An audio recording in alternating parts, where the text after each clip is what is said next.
All right, I'm live. Hey, everybody, thank you for watching Liberian TV Network. Today, I'm here with the one and the only Jabari from BAIO YouTube channel. How are you doing, my brother? I'm doing fantastic. How about yourself?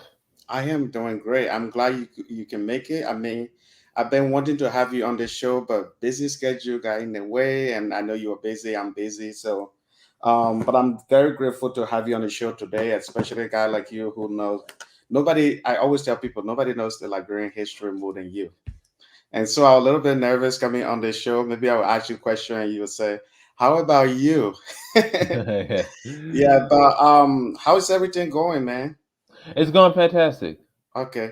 Yeah, I know you know the you know Liberian history, you follow Liberia a lot, and I know you live in the United States. You live in Atlanta area, right? hmm Can you tell me a little bit about your background? Yes, so I am a student at North Carolina A&T State University. I major in civil engineering. I minor in physics. I am involved in numerous organizations. I like to write. I like to read. So those are some of the major things that I do. My background is I moved a lot with having a military background. I had to deal with that. Yeah, I've been in history since I was a child, and I've always been interested into Liberia starting in high school. yeah. But you don't have to fully answer that, but somebody may be wondering, is he a Liberian? Is it somebody who African American who learned about Liberian? At the end of the day, all African American to me. If you ask me, they're all Liberian because our countries were founded like that. But somebody will ask whether maybe you were born in Liberia or you have a Liberian parent, people from Liberia that came here, and then maybe you were born here. Is that something like that, or So I'm African American as it stands. yeah, In terms of ancestry, I may have Liberian ancestry because I am Gullah Geechee, and Gullah is derived from Gola and Angola, so it could be both the country Angola and the Gola people.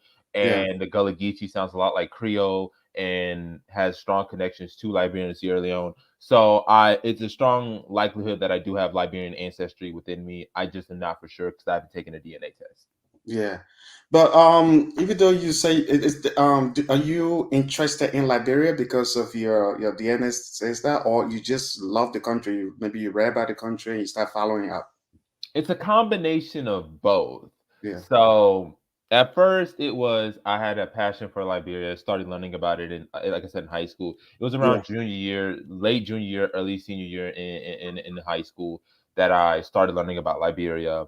And that was also during the same time I started getting aware of the Gullah Geechee heritage that I had. And so once I learned that the Gullah Geechee sounded a lot like Sierra Leone and Liberia, I felt ecstatic because the country that I love is possibly a country that I have connections with in terms of indigenous ethnic groups, maybe Gola, Kisi, Basa.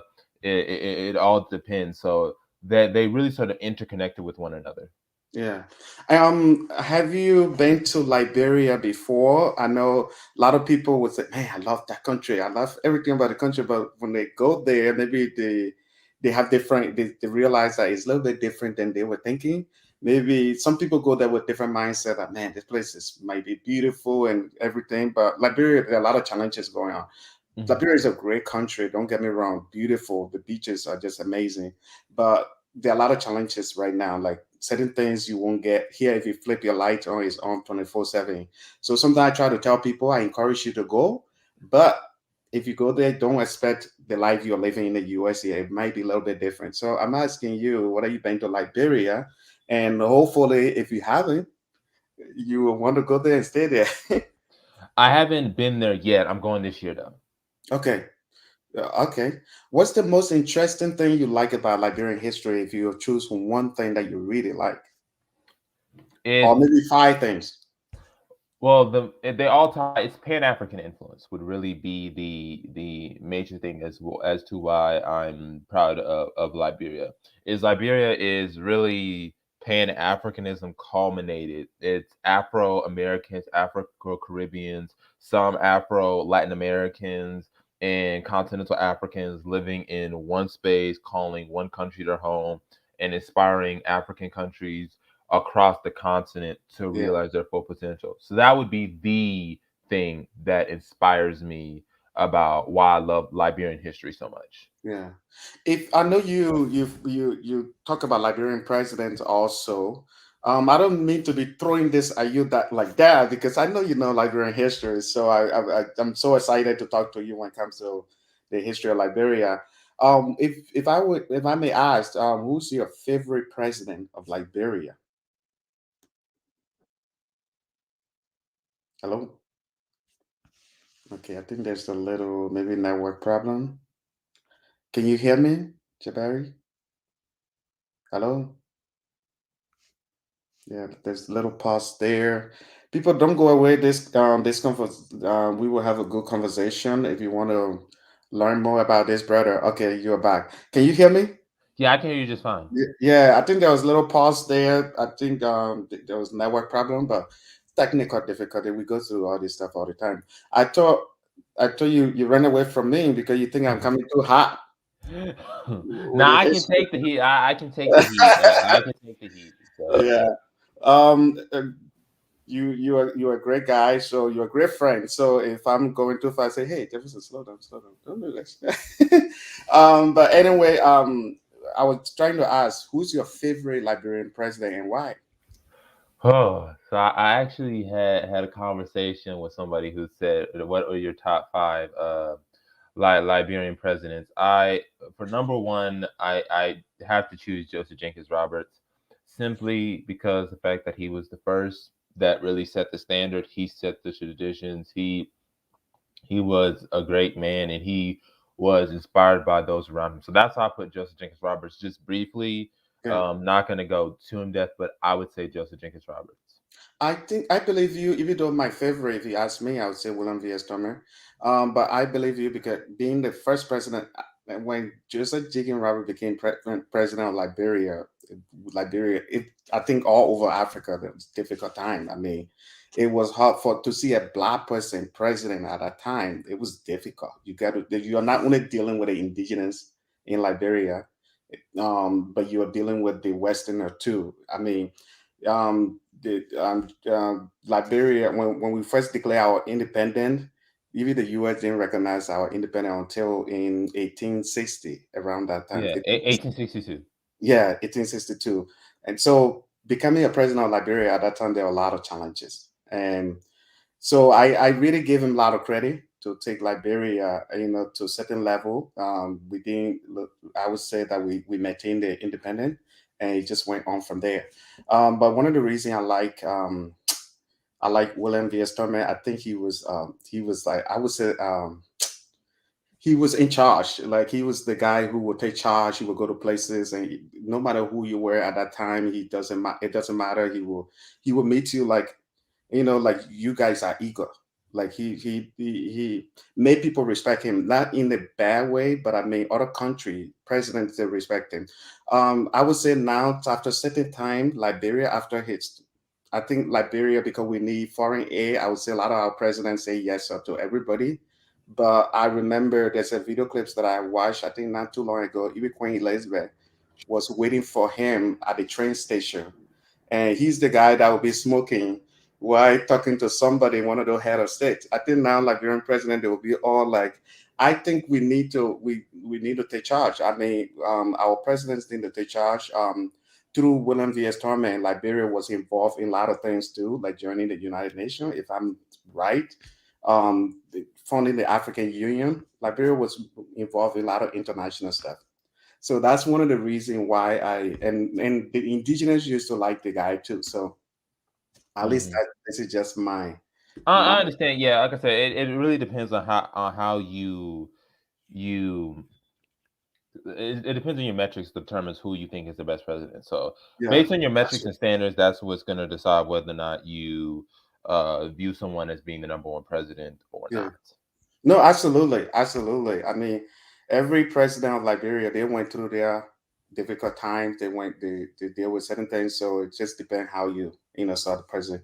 Yeah, but what's the number one thing you are looking forward to if you go to Liberia? You're looking forward to doing.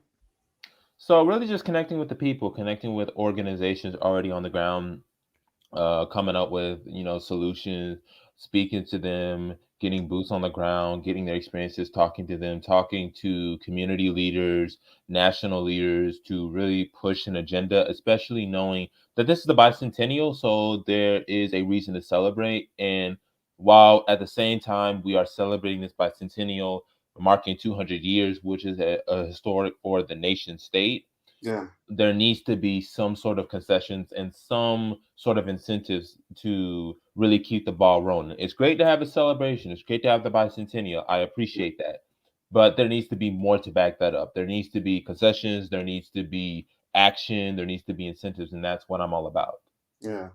I one thing that I learned over time, I know things are changing a little bit now, but is that many African American um always go try to go to Ghana and not Liberia. And as a Liberian, it's for me, it's something that as it's not like it's a bad thing to go to Ghana, but I think Liberia were founded by, I would say, African American. So you would expect African American to go to Liberia instead of Ghana more. Mhm. What if you what why do you think that is happening? So I would say it's for two major reasons. The first major reason is how Liberia is portrayed, Yeah, and I this is why on the BL Average Stand channel we do it. I've had historians on our channel. You can watch some of the interviews that we've done. I've been on Focus on Liberia. I have a TikTok Change Liberia narrative. So follow me on TikTok if that is something that you have. I really sort of challenge this narrative because when that narrative of the way that African Americans treated indigenous Liberians is out there and it's not true, it mm, gives off this false perception, which is yeah, why I've made it my mission to correct that narrative, to challenge that narrative, because I've had plenty of times where I posted videos on TikTok and somebody will come and try to correct me and say, oh, well, no, this is what happened to the population. And I always tell them understand the whole context, not just that facet, not what you've heard or what you think you know. There's a yeah, difference. yeah, And two, it's promotion. Ghana is promoting itself as this great oasis, like the year of return. It's all about that. And yeah, Liberians are not sitting here saying, we are the ones who founded it. We were the ones who really galvanized the Garvey movement, galvanized all these African independence movement. Let's claim it and let's promote it and let's go further. It's great to have a celebration similar to Ghana, but yeah, what's really going to make African Americans come there is to see the Liberian government go further and say, "All right, Ghana, we see you did the year of return, but you can't do what we do. You ain't yeah, gonna get citizenship. You ain't gonna get these historical museums. You ain't got that." And so, once Liberia learns to do that, change the way that its history has been portrayed, and most importantly, go another level, is when you're really going to see African Americans start to change and say, okay, this is where I belong. Not maybe Ghana or Congo or Ivory Coast, but here. yeah. Yeah, that's true. That actually makes sense. It's just based on how we are portraying ourselves and how we can tell the story. I mean, everything you do, it's all branding. It's how you really carry yourself out there. Even like Hollywood and all these things, it's all based on how people, the commercial and the way you the branding. Because when you are in different country, you think that, man, if I go to Hollywood, the place is like angel, everything. So people travel from different countries and come here just to see the Hollywood sign. People are going to other countries now just to see something, just one area. So I 100% agree. I think we Liberians need to do more to keep telling people, encourage people to go back home, to encourage African American and other Liberian, even Liberians here. One thing I learned when I first came, that I was very surprised when I came here. I think about 14 years ago. When you are in Liberia, you think, oh, black from America founded this country. So, and even Liberians have the belief America is our father, or so when you come here, you just think that when you're coming here, you just think that, oh, if I go to America, I say I'm Liberian, a lot of people will know me. But I've met some African American who, when I say I'm from Liberia, they have no idea where Liberia is. And once I start telling them the history of Liberia, that's when they realize that, wow, this is a country that we founded. Why do you think it's the reason that they never taught they never really educate African American about the history of Liberia. So similar to, and I want to address, for example, one of the comments. She said Julia B, and I have great respect for her. She's on her channel, so Yeah. props to her. She says, I'm sorry, but most of the things actually happen. For example, natives not actually allowed to vote. Mhm.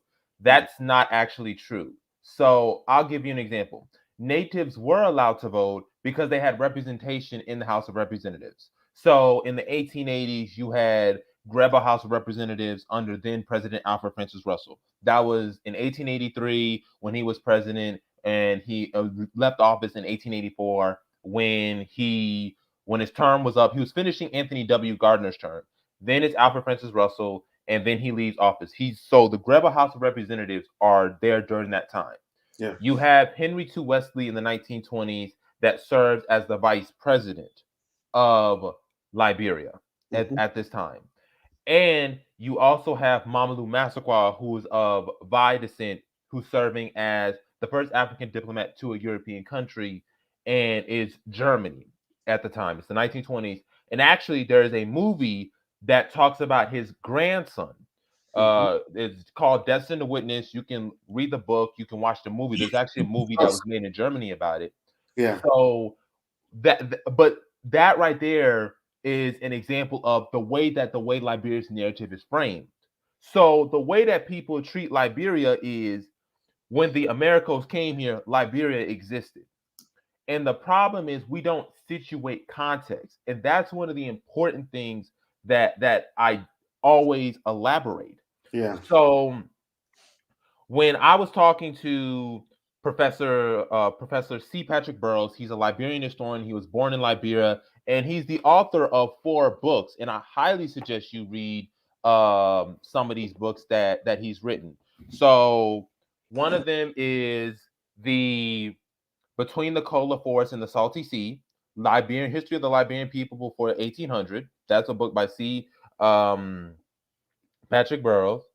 You have Liberia: Quest for Freedom, how both indigenous and African Americans founded and helped build the country that we know today. You have Hillary Teague, who was the writer of Liberia's Declaration of Independence. He was a revolutionary leader, and a lot of what he says in this debunks a lot of the myths that surround American Liberians. And he has Citizenship and Nationality in Liberia from C. Patrick Burroughs, and we had him on our channel. And the reason why I had him on my channel is to talk about these narratives, because when you don't challenge these narratives, African Americans have no clue. They think, oh, these African Americans went there and acted like colonizers, completely or unaware of the fact that when they got there was still the slave trade going on. There were still wars going on amongst within indigenous groups for power. So you had the Day people and the Vai people forming the Kondo Confederation. You have the Kingdom of Koya just to the north, and so they now have to live and try to navigate into an environment that has this slave trade going on, has these wars going on, and most importantly, there's not that many. At the time of Liberia's independence, there's about 3,000 African Americans in the entire region, on the entire coastline.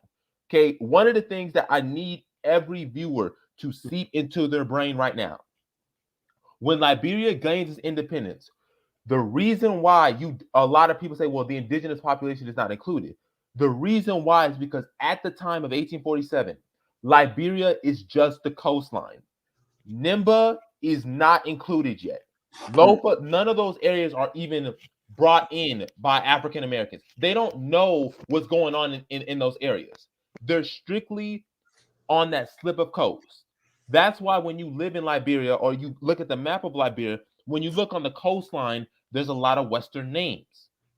But as you go into I the could, interior, I'm glad, I don't need to cut you off, but I'm glad you reached that point because I was about to ask you why certain places, because I've been to certain places in Liberia, like Sino County, Maryland County, like Grand Bassa County, the places that African American lived, Monrovia, these places are more like there was better structure when it comes to building a city.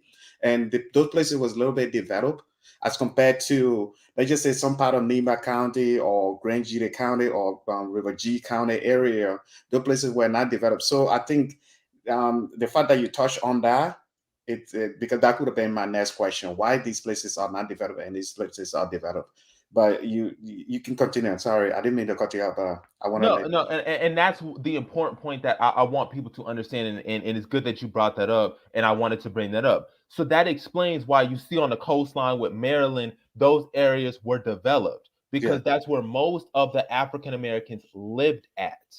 yeah, We did not live in the interior. yeah, And when you go onto the BL African channel and you look at the video that we did, relationship between African Americans or the American Liberians and indigenous Liberians, if you scroll through the channel, is she talks about how when the interior was not under African American control till the 1920s and the 1930s. yeah, So you have to include that. You have to be aware of that and cognizant when we're talking about the history of Liberia. So if you see on our channel, I have two videos where you see the relations between African Americans and Calphon Boulay with her, and you see her and the Bassa people. You see some videos of the Liberian presidential series, and you see the interview with C. Patrick Burroughs.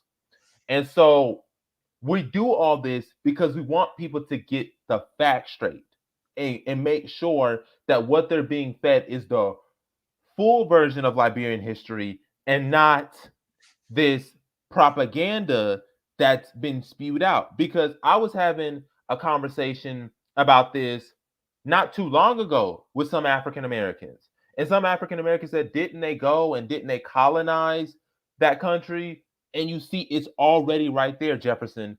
They don't even know the context. All they know is they heard this or that's what they believe.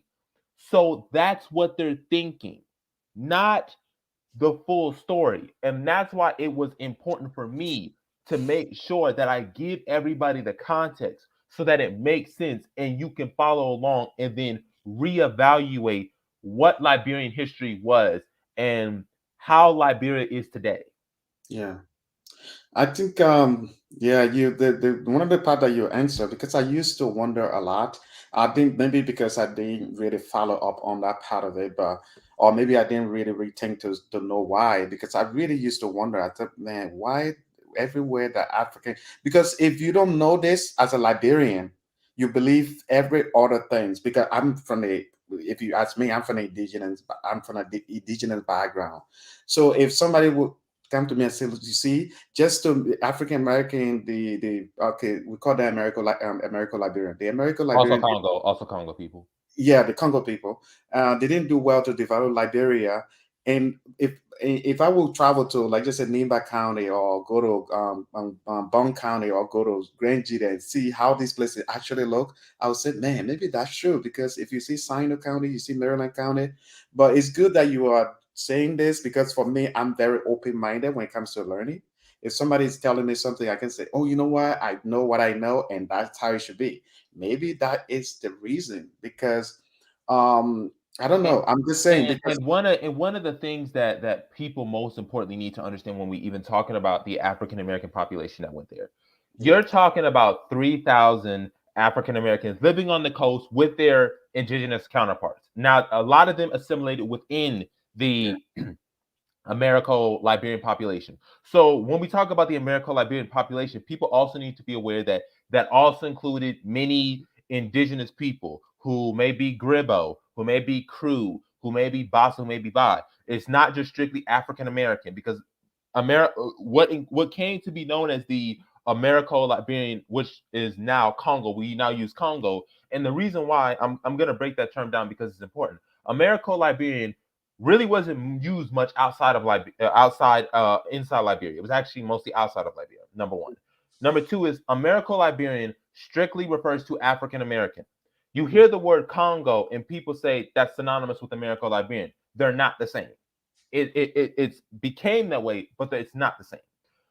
Congo originally meant African captives. Those were Africans who were supposed to be taken to the Americas, Haiti, Dominican Republic, Guadeloupe, Martinique, the United States, and the ships turned around and they settled in Liberia, or they went to Freetown in Sierra Leone, another place that was established by free slaves. Yeah. So over time, those African captives who wanted to go back to their home countries, and they were not able to find the route back, they assimilated into the Americo-Liberian African American population, so Yeah. much so that they became interchangeably. So Yeah. it's not just African Americans who were in there. There were Afro Caribbeans, people from the Barbados, most known, but Yeah. also people from St. Kitts and Nevis, Yeah. people from St. Lucia, people from Trinidad and Tobago, Jamaica, who were into what we now know as the Congo people. Is not just African American. So I Yeah. wanted to bring that up as well, so people understand when we mean by the Americo-Liberian population or Congo population, they know, okay, it's not just African Americans, but it's actually a mixture of all of these different ethnic groups. So you have at this time only about 3,000 African Americans in the entire coastline. For people to understand how small the populations were, most towns that African Americans were living in only had about 200 to 100 people. These were not big cities with the indigenous population, right? The way the indigenous population had. These were 100, 200, 300 towns. Maryland County, when it gained its independence, only had 1,000 people, a Yeah. thousand African Americans, and 60,000 Crew and Grebo people. Okay, so I want people to understand that, because some people say, well, why didn't they go into further into Liberia? Why didn't they develop those areas? They didn't have the might or the numbers to be able to go in and settle there.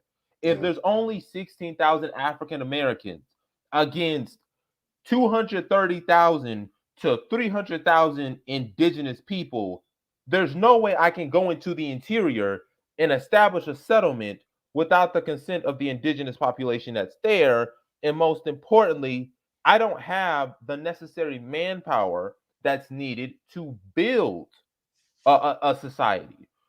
This And is let not, let not yeah. forget too, there was war between the African American and the indigenous at the time, so it was more difficult to go into the rural area. I can be honest on that part of it too. So it took some time for some type of agreement, like some some indigenous area to agree that, oh, you know what, we all can work together. So I just wanted to add that part of it there too. Yes. So, and also, I'm if I can, I'm gonna see if I can share my screen. But I want to let people understand the full depths of when African Americans got to what we would consider the Liberian interior. So there's a For book. that There's clarification on the Congo and African Americans. My parents are from Grand Bassa County, but I was born in Monrovia. We all were born I was born in Monrovia too. I understand what you mean. And a lot of people fled to Monrovia, especially in the 1960s and 70s, for jobs, and there was a lot of a massive influx of African American of indigenous people into Monrovia in that region, which is why Monrovia is so big Yeah. compared to what it used to be.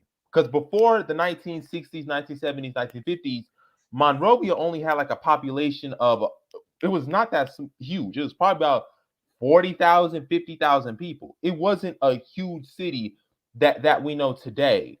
So that also needs to be put in so that we understand what we're talking about.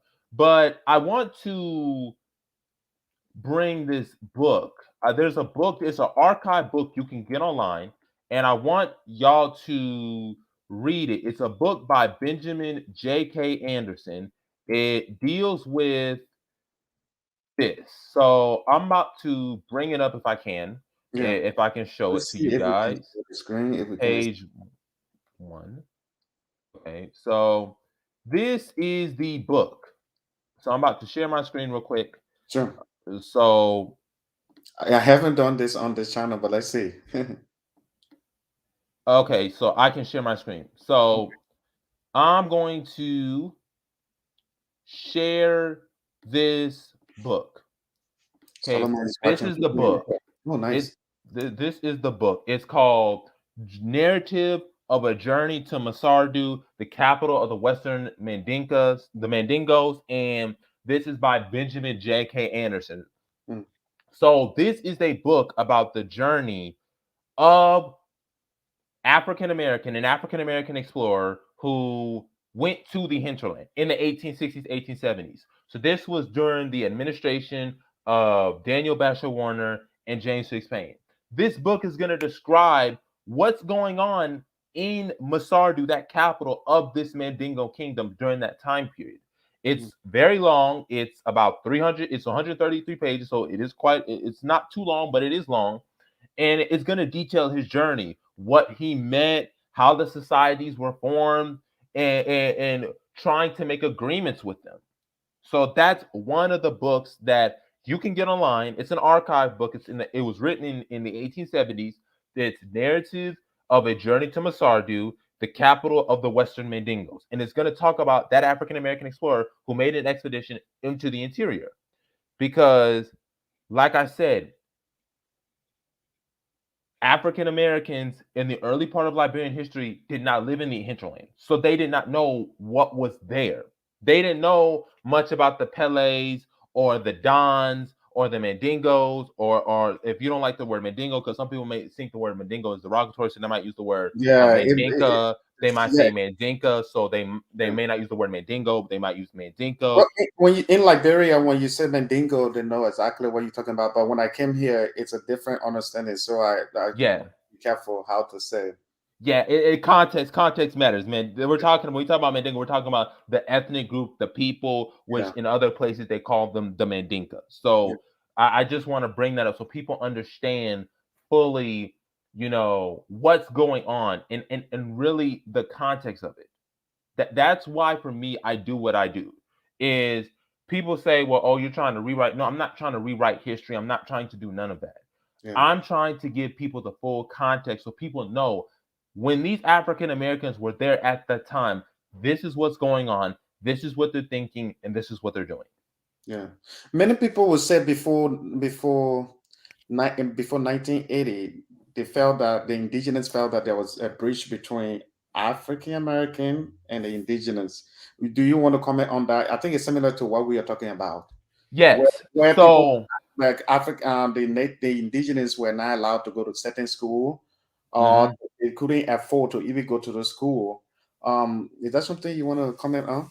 Yes. So one of the things that people will talk about, oh, how Tolbert tried to reverse everything, and I know you worship. I mean, not worship. I know you admire William B. S. Tubman, Hmm. but this is why for me, William B. S. Tubman is not in my top five. I mean, he's top five obviously because he did some stuff like the unification policy and the open door policy.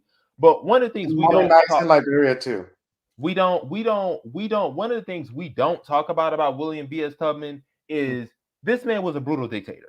Nobody talks about the fact that he was clamping down on dissent, mm, clamping down on the independent True Whig party, such as Edwin Barclay. This man arrested people for opposing his government. He filled in people who supported him on the press and media and all of that. He had a patronage system. He ended up causing what's called economic growth without development. So Liberia's economy was booming, but there was no development going on. And so when the 1970s hits, William Tolbert has to come in and try to reverse as much as what William B.S. Tubman did, because, like I said, he clamped down on dissent. He created economic growth without development.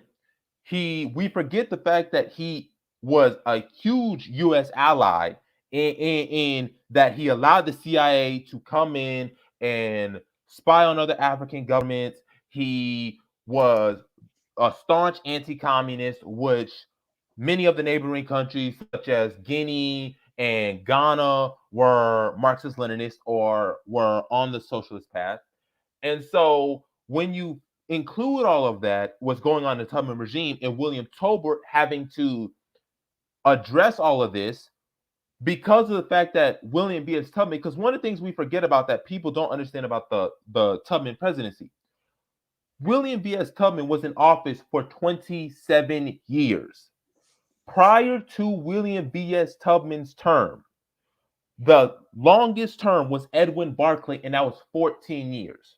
So this man served from 1944 until the man died in 1971.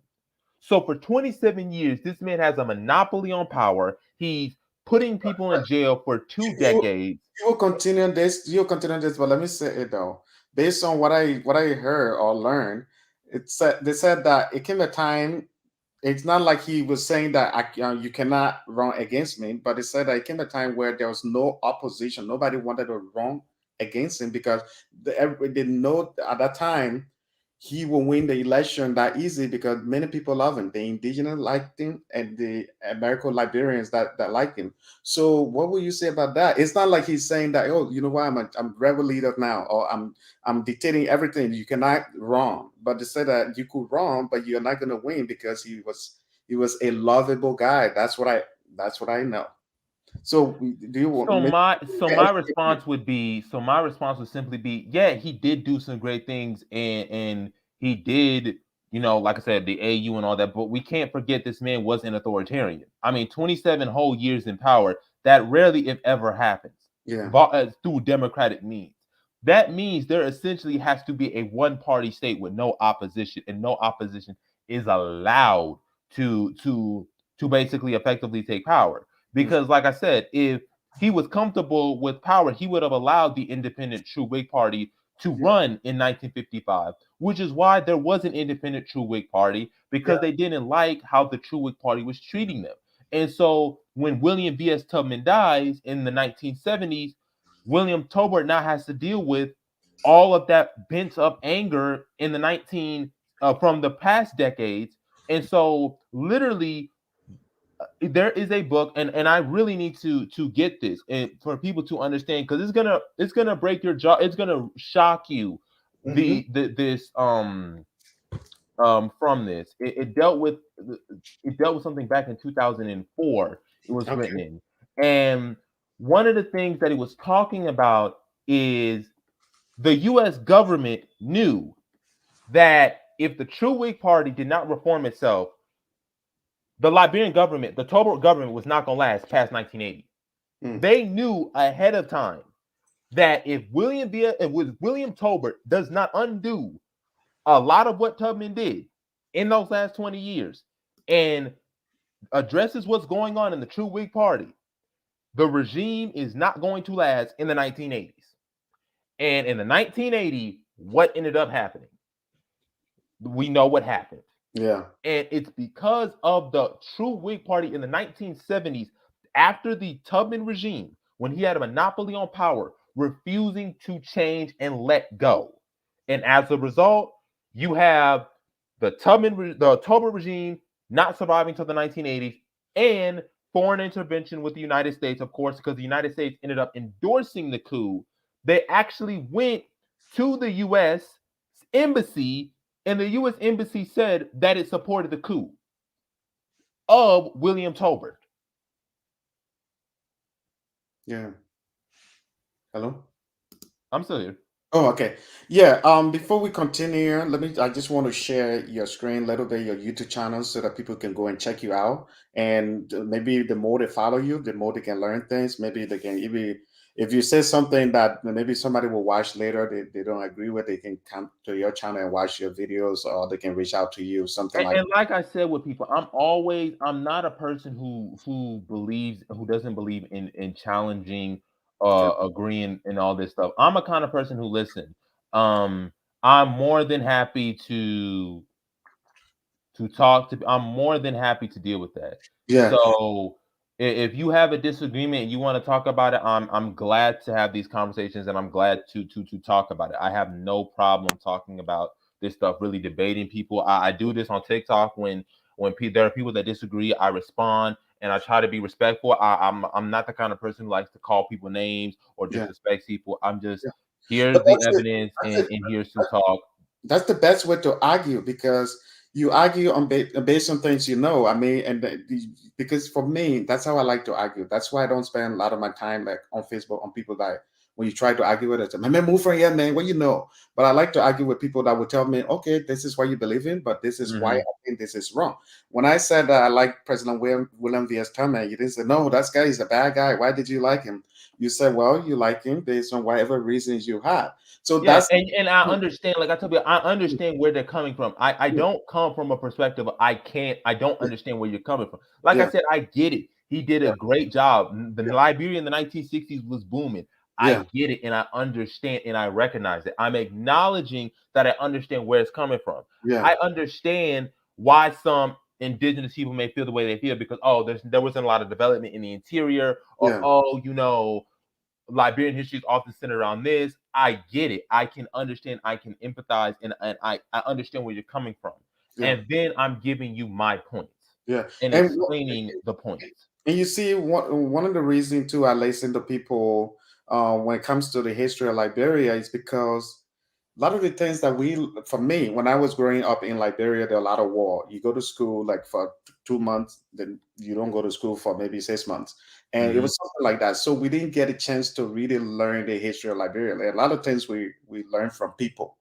They Hmm. say, I say, Jones say. So when you meet somebody who actually who you feel that knows something more than what you already know, or somebody who can give you some evidence, sometimes good to really go with open mind and learn, and then later go make your research too and see what the person is saying. So that's the best way to argue. Somebody telling you Hmm. something, just listening and see what's up. But let me share your channel quick and say something about your channel. So this is our brother YouTube channel. Usually I'll write these things on, but I feel that this is effective to share the screen because you can actually see the name. You can see his channel. You see all these video. He has all these historic videos like different presidents and different things about Liberia. So you guys go check out his YouTube channel. That is the name. Let's get this brother too. Right now he's around 896. Um, he needs about 100 and We only need 100 full, 104 to get to a yeah, thousand. 100 full subscribers. Please, people, like just get him there. We got 21,000 subscribers, almost 22,000. Let's get this brother to that channel. And if you want, that's what I was saying. Even if you don't agree with some of the things he's saying now, the best thing you can do is to follow him and see some of the stuff he talk about, or you can reach out to him later and say you said this, but I think it's this way. I think Mhm. it'll be a good thing. But please subscribe to his YouTube channel. This brother is all about Liberia. If all African American were like this, trust me, Liberia will be great by now. To be honest with you, the reason I'm And, saying it because by going back home to because there was this guy called Robert Johnson. He went home, I think, back in yeah, it 2007. was 2000. It was 2000. Yeah, it was 2007, and he built Yeah, the RL Candeja Resort that's yeah. still there. And just that one guy, it's not just only him ever been back home, but I mean, a successful person, African American, went back home and made a difference in Liberia. I think it's the number one.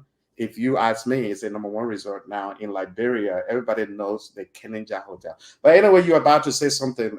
Yes, and the thing about it for people who may say, okay, they disagree. That's okay. And people like, where are you getting your information from? Yeah, I have been doing this for half a decade. So, like I said, I have so many items that I can refer you to, on both agreements and pro side. I've spoken to the historians. I have so much information that I don't know what to do with. Like, I have the William V.S. Tubman papers, the Eastern Star of Africa. I have all these archives. I have 2 centuries of military operations in of the United States in Liberia, of U.S. doing military operations in the country. Like I said, I have a lot of resources that can talk about this. The yeah, context of it, classical Black nationalism, and the ideologies that shaped them. Of course, I gave you the 4 books by C. Patrick Burroughs. So if you want material, I can give you the material because I have so much material that even for me, when I need to go reference it, it takes me a long time because, like, oh, I got all this information that I actually got to go yeah, back and actually figure out which one it is because there's just so much that I have in there. yeah. So, like I said, there are many Liberians that are well educated too when it comes to the history of Liberia. But one thing I want to say, like I said, most of us grew up in the war. We didn't get a chance to really learn the history step by step. I finished my high school in the U.S. here. But what I'm trying to say is that are you planning on going back home to teach the history of Liberia? I think most of us need education. I I would say, yeah, I can admit it that some of us need that we need to learn more. I mean, it's so it can be like they say, I say, the Congo people ate the people money or other days. Maybe you can really help educate some people. So yeah, I plan on going back. Of course, for me, my goal at a person right now is civil engineering because I want to go back and bring that.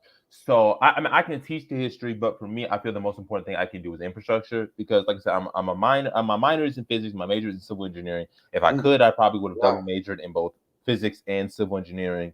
And but I didn't think about majoring in physics. But I do get the minor, so I do have some information on physics, not enough that I would like or the credentials that I would like. But my goal is to go back and do roadway, do transportation, Mm, focus on material science and engineering, yeah, because really that's what the focus should be on. I think yeah, yeah. we don't Absolutely. have, and this is for Africa in general, but especially in Liberia, the lack, uh, they lack the ability to they don't have the access to the types of sciences that we have. So Yeah. you may have a situation where a lot of Liberian students are not getting exposed to physics. I'm a Hmm. huge proponent of physics. Like I said, if I could, I'd go to I would have double majored in civil engineering and physics if I could because I Yeah. love physics that much because I understand the importance of physics. Yeah. And when you're talking about the development of a country, it's not just we want economic growth and development.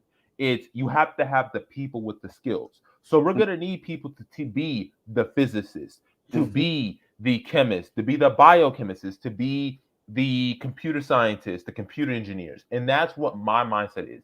My mindset right now is to go back to Liberia and focus on civil engineering and material science and engineering so that I can teach it to younger upcoming students, promote it, and most importantly, able to design the future layout of the country. So that's Yeah. really what my plans are.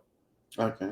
I'm gonna ask you another question. Maybe it's something that some of us we know the reason why war fought in Liberia, Ebola happened. But before all of that, why do you think Liberia what really affect Liberia development? Like what's the number one reason? So the major reason would be two. There's two major reasons. One is you have to factor in colonialism, the scramble for Africa. So Liberia is fighting for its sovereignty. You have a situation where you are the European powers are Sorry, constantly sorry, encroaching. sorry, I don't mean to cut you up. This guy, he's commenting, he's saying, little bro, I don't know if you know him or maybe he's talking to me. So I just wanted to see, who are you talking to, me or this brother? Is that Jabari or Jefferson? Who are you talking to? Set up a website, bro. I don't know whether you know this person. I think, oh, there's another person too who said, tell them, little bro. I don't know whether you Yeah, know him. that's my man. That's my man. Okay. Umoja. Shout out to him. Shout out to So how him. about the Shout other guy? out. He's another member. Umoja is another member of the BL. Oh, okay. So you know them. Yeah, I know them.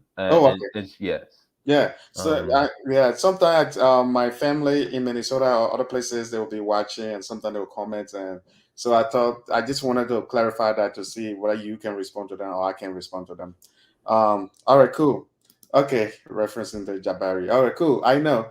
All right, cool. That's good. Thank you for supporting your brother on the channel. I'm trying to pick his brain. This brother is very smart. He's uh, very, very smart. I see why he's into civil engineering. You yeah, said civil engineering, right? yes. Okay. Yeah, so I'm trying to pick this brother brain and get his point of view. You were saying something about the development of Liberia, why Liberia is not developed. So yeah, one of the reasons why I said that was one is colonialism. So you have a situation where Liberia is struggling for independence. It's dealing with loans that struggling.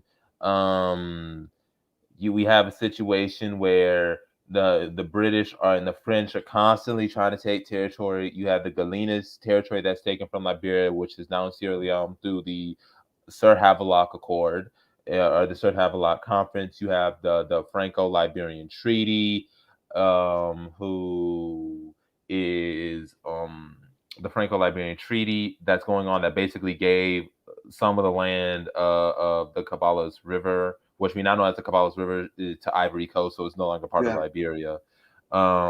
But that is one of the factors, colonialism, because that underdevelops the country. And then secondly, I'm going to say is the lack of influx of African Americans. Mm. So we are one of the things that I made when I made my very first video is that when only 16,000 African Americans came, and I'm about to put up another. Like I said, I'm trying to get so much. There's so much stuff that I No, that's have good. Yeah, that that's good. You are free to do um this. Yeah. so I have to really understand people the full context of what's going on. So I'm about to show y'all the instance of the bark azor. So the bark azor is, hold on, let me get the tab. So it's called right here. It's called the bark azor, and so Oh, we put that up there. I'm glad a lot of people are watching now, so it's a good thing that you are giving all these informations. it's information you can get. It's called the bark azor. This Mm-hmm. was the if you know what the Liberian Exodus is, which is where I think it was either Tubman or Tolbert. I think it's Tolbert. Somebody told me it was Tolbert, but I think it might be Tubman that came on the Liberian Exodus. This is what we know it today. It's called the Liberian Exodus. So for those who know about the Liberian Exodus, this happened in 1878, and it was part of a broader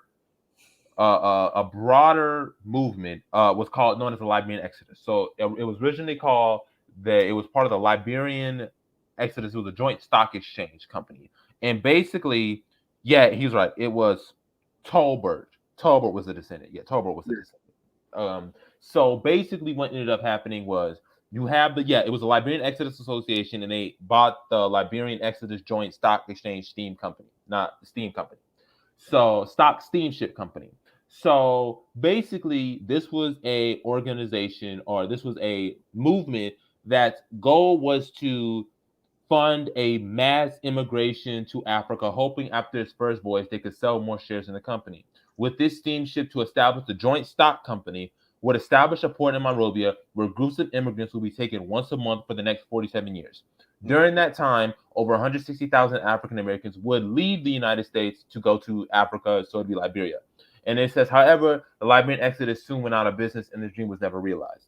So you're talking about 160,000 African Americans trying to leave the country at that time, at the time of the Liberian Exodus you had. So think about what Liberia missed out by not having that. These were not just people who were just run of the mill nobodies. These were doctors, these were teachers, these were lawyers, these were engineers. So you have a situation, these were farmers, people who work in agriculture. So you have a situation where these 160,000 African Americans never got the opportunity to go back to Africa. And that's one of them, the 160,000. Mm. You then have Benjamin Pap Singleton, and you also who creates the United Transatlantic Society. That's Mm. another society geared towards sending African Americans to Liberia. And Mm-hmm. then you have Henry Adams, who got 98,000 African American women, men, and children to sign their signatures to go to Liberia. And I don't know if you're familiar with the Exodusters, if you've ever heard of them, the Exodusters to Kansas, if you've ever heard about them. If you've ever heard of the Exodusters, they Yeah. made their way to Kansas. Have Mm-hmm. you heard about them? Yeah. So what people don't know about the Exodusters was they were actually supposed to go to Liberia, but they didn't have the funds. So Yeah. all they had was Kansas, which is why they went to Kansas. They really wanted to go to Liberia. And there Mm-hmm. was something during this time period called Liberian Fever.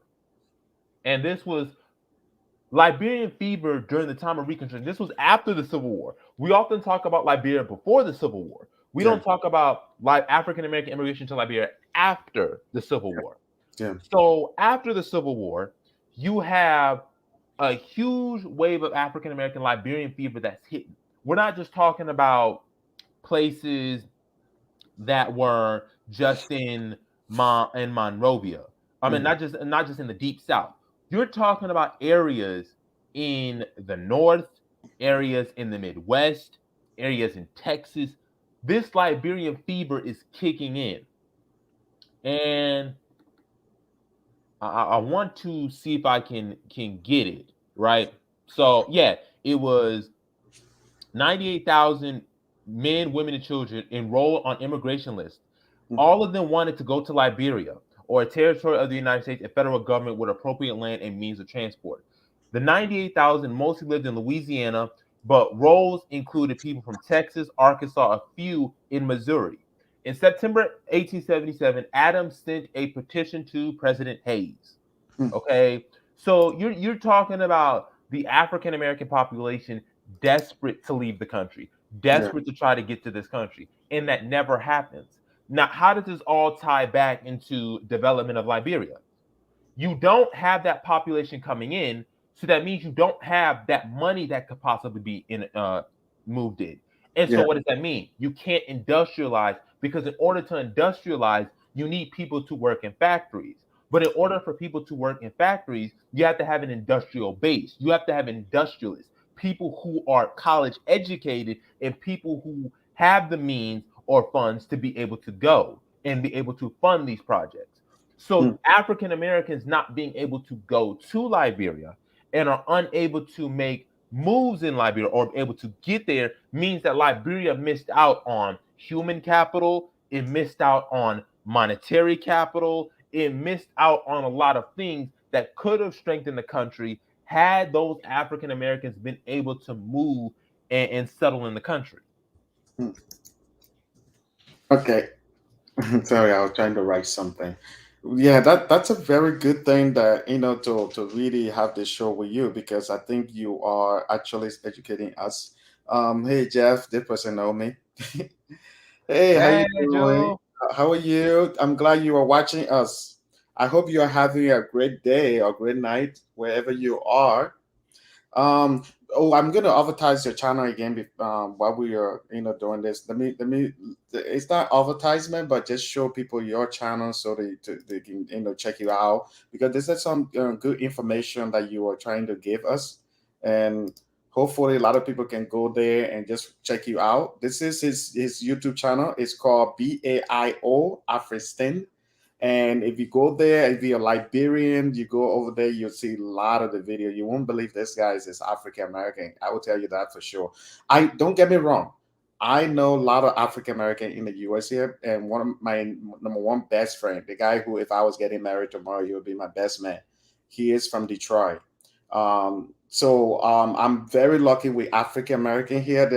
I'm gonna ask you that question about African and African American connection. People say there's problem. I'm gonna ask you that later, but I'm just saying when I always tell people that you won't believe this guy is African American. One good thing I know for sure is that many African Americans don't know about Liberia, and to see African American who is promoting Liberia is everything Liberia, like somebody who actually came from Liberia yesterday, a person who even that love his country, a patriot. That's just how I see you now. So don't take it the other way when I said you won't believe this guy is African American. But anyway, this is his channel. He's always promoting Liberia. He loved Liberia. I mean, this guy really. Yeah. I always say I eat, drink, sleep Liberia. Like my friends Zawadi M, and this guy does the same thing. He follow Liberia a lot. He has some series about the history of Liberia. He has other videos that have to do with Liberia. So you guys go check out the channel. You are Yeah, seeing we it right have there. we Huh? have a lot we have a lot of playlists. So I haven't got delved too much into the bureaucracy, but I'm gonna go further than that and Yeah. really just elaborate what we are about. So all my BL members will tell you That's where I was we coming to. Yeah, but you can we go ahead. we are an organization that dedicated to the principle of land infrastructure nationhood. We are believe in strengthening the connection between African and Americans in Liberia Mm, because we believe in our ideal situation. We believe that African Americans should have a nation of our own. mm, And I always remember when the nation of our own hit, I'm like, well, we already have a nation. It's called Liberia. I don't understand why like people are just like blindsided. Like we don't have a country. Like we have a country. It's called Liberia. yeah. And so that's when I really kept pushing and pushing. And now that's our main goal in the BL Afghanistan. Okay. One of the things about our organization is you don't necessarily have to be African American or Liberian. You could be continental African, you can be Caribbean, you can live anywhere in America. You can live anywhere. America, you can live in the Caribbean, you can live in Africa, any part of Africa, and be a member of the BL. We are a social networking organization. If Yeah. you look on our page, especially for the sisters, so for someone like Jim Jewel or Julia, we have a Sisters for Nationhood, and we got plenty of sisters on the continent. We have sisters in Nigeria. We have sisters in Ghana. We have sisters who've been to Namibia. We've had brothers who've been to Tanzania, brothers in Uganda, brothers in Ethiopia. I've been to South Africa. So we've been all throughout the continent. We are making a group effort to go to Liberia this year to commemorate the bicentennial. We will be having a promo and a trailer out on our channel to discuss that. Hmm. We've been to Rwanda, so Wow. we've done a lot of work with the African continent, and we are harping in on Liberia because we believe that no, number one, we know the country was founded by us, so that is our nation, and Yeah. I will make that clear to anybody that Yeah. that is our nation, and Absolutely. I will be on anything if you're gonna tell me otherwise. Mm. So that is there, and also with our organization, when you sign up as an African person, as a Black African American, Afro Caribbean, we want to know your skills. We don't want your money. One of Yeah. the things else, we don't want your money. We want your time. If you're somebody who works in STEM, we want you to be a part of STEM. If you want to be part of, hold on, give me a second, real quick. Give me a Sure. All right, so he will be right back, so that we can continue the conversation. Like I said, don't go away. This is his YouTube channel. Why he's not here, we can. I didn't see. I can share his YouTube channel. You can go check out that YouTube channel. Please subscribe. Let's get this brother All right, to y'all, I'm back. his back. All right, y'all, I'm Okay. back. I just had to take a break. But yeah, so when you sign up, we if you're somebody who's in web design, we Yeah. want you to help work with us. If you're Yeah. somebody in engineering, we want you to work. That's what our organization is about. We Mhm. are a legit organization. We're about it. We mean about it, and you can talk to the members, and we're a family. We a lot of us are close together, and we want y'all to have that relationship. We're not an organization where we want you as many of y'all to come and y'all just a number, like you number 3, you number 5, you number 26, you number 24. We not like that. We are a community oriented social networking group dedicated to building on the continent, and we welcome all people with skills. And Yeah. if you are about that, you are free to sign up. Nice. It's good to know. So the organization, it's called like it's called, is that a BAIO, or it's just, what's the name? It's the abbreviation. It's BAIO is the abbreviation. Okay. It's abbreviation for the Black African Infrastructure Organization. We're focused on land infrastructure, so that's why it's Black African Infrastructure Organization.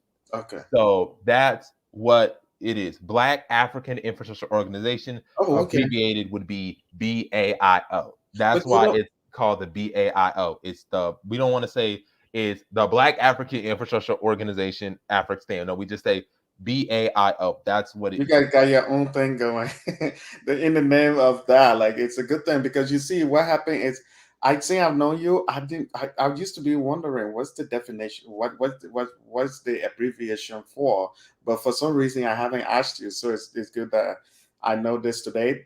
So hey, everybody, if you want to know about this organization, that is his YouTube channel. Go there, get in touch. You guys, I'm sure you have an email address here.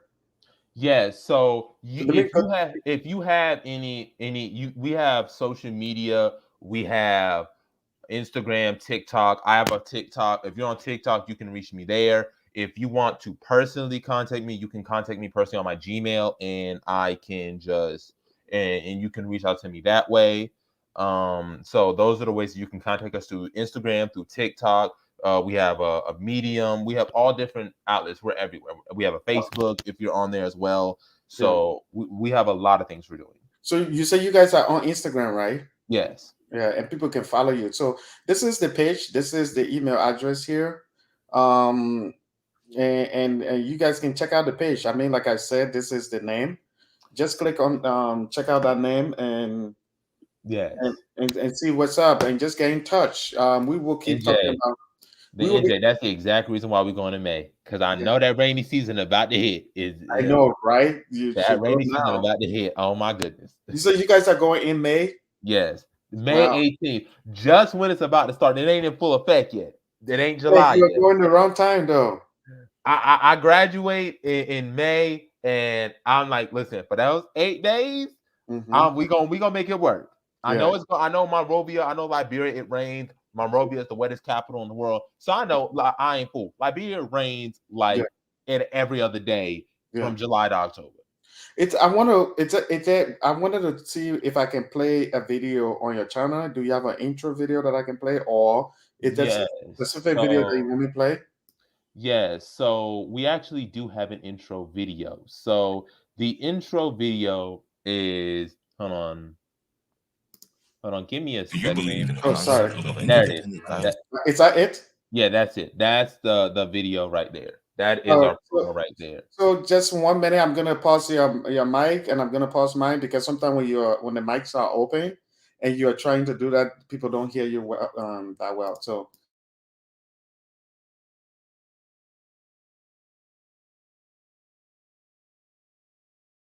diaspora nation state for descendants of the transatlantic slave trade, the biggest crime in the history of humanity?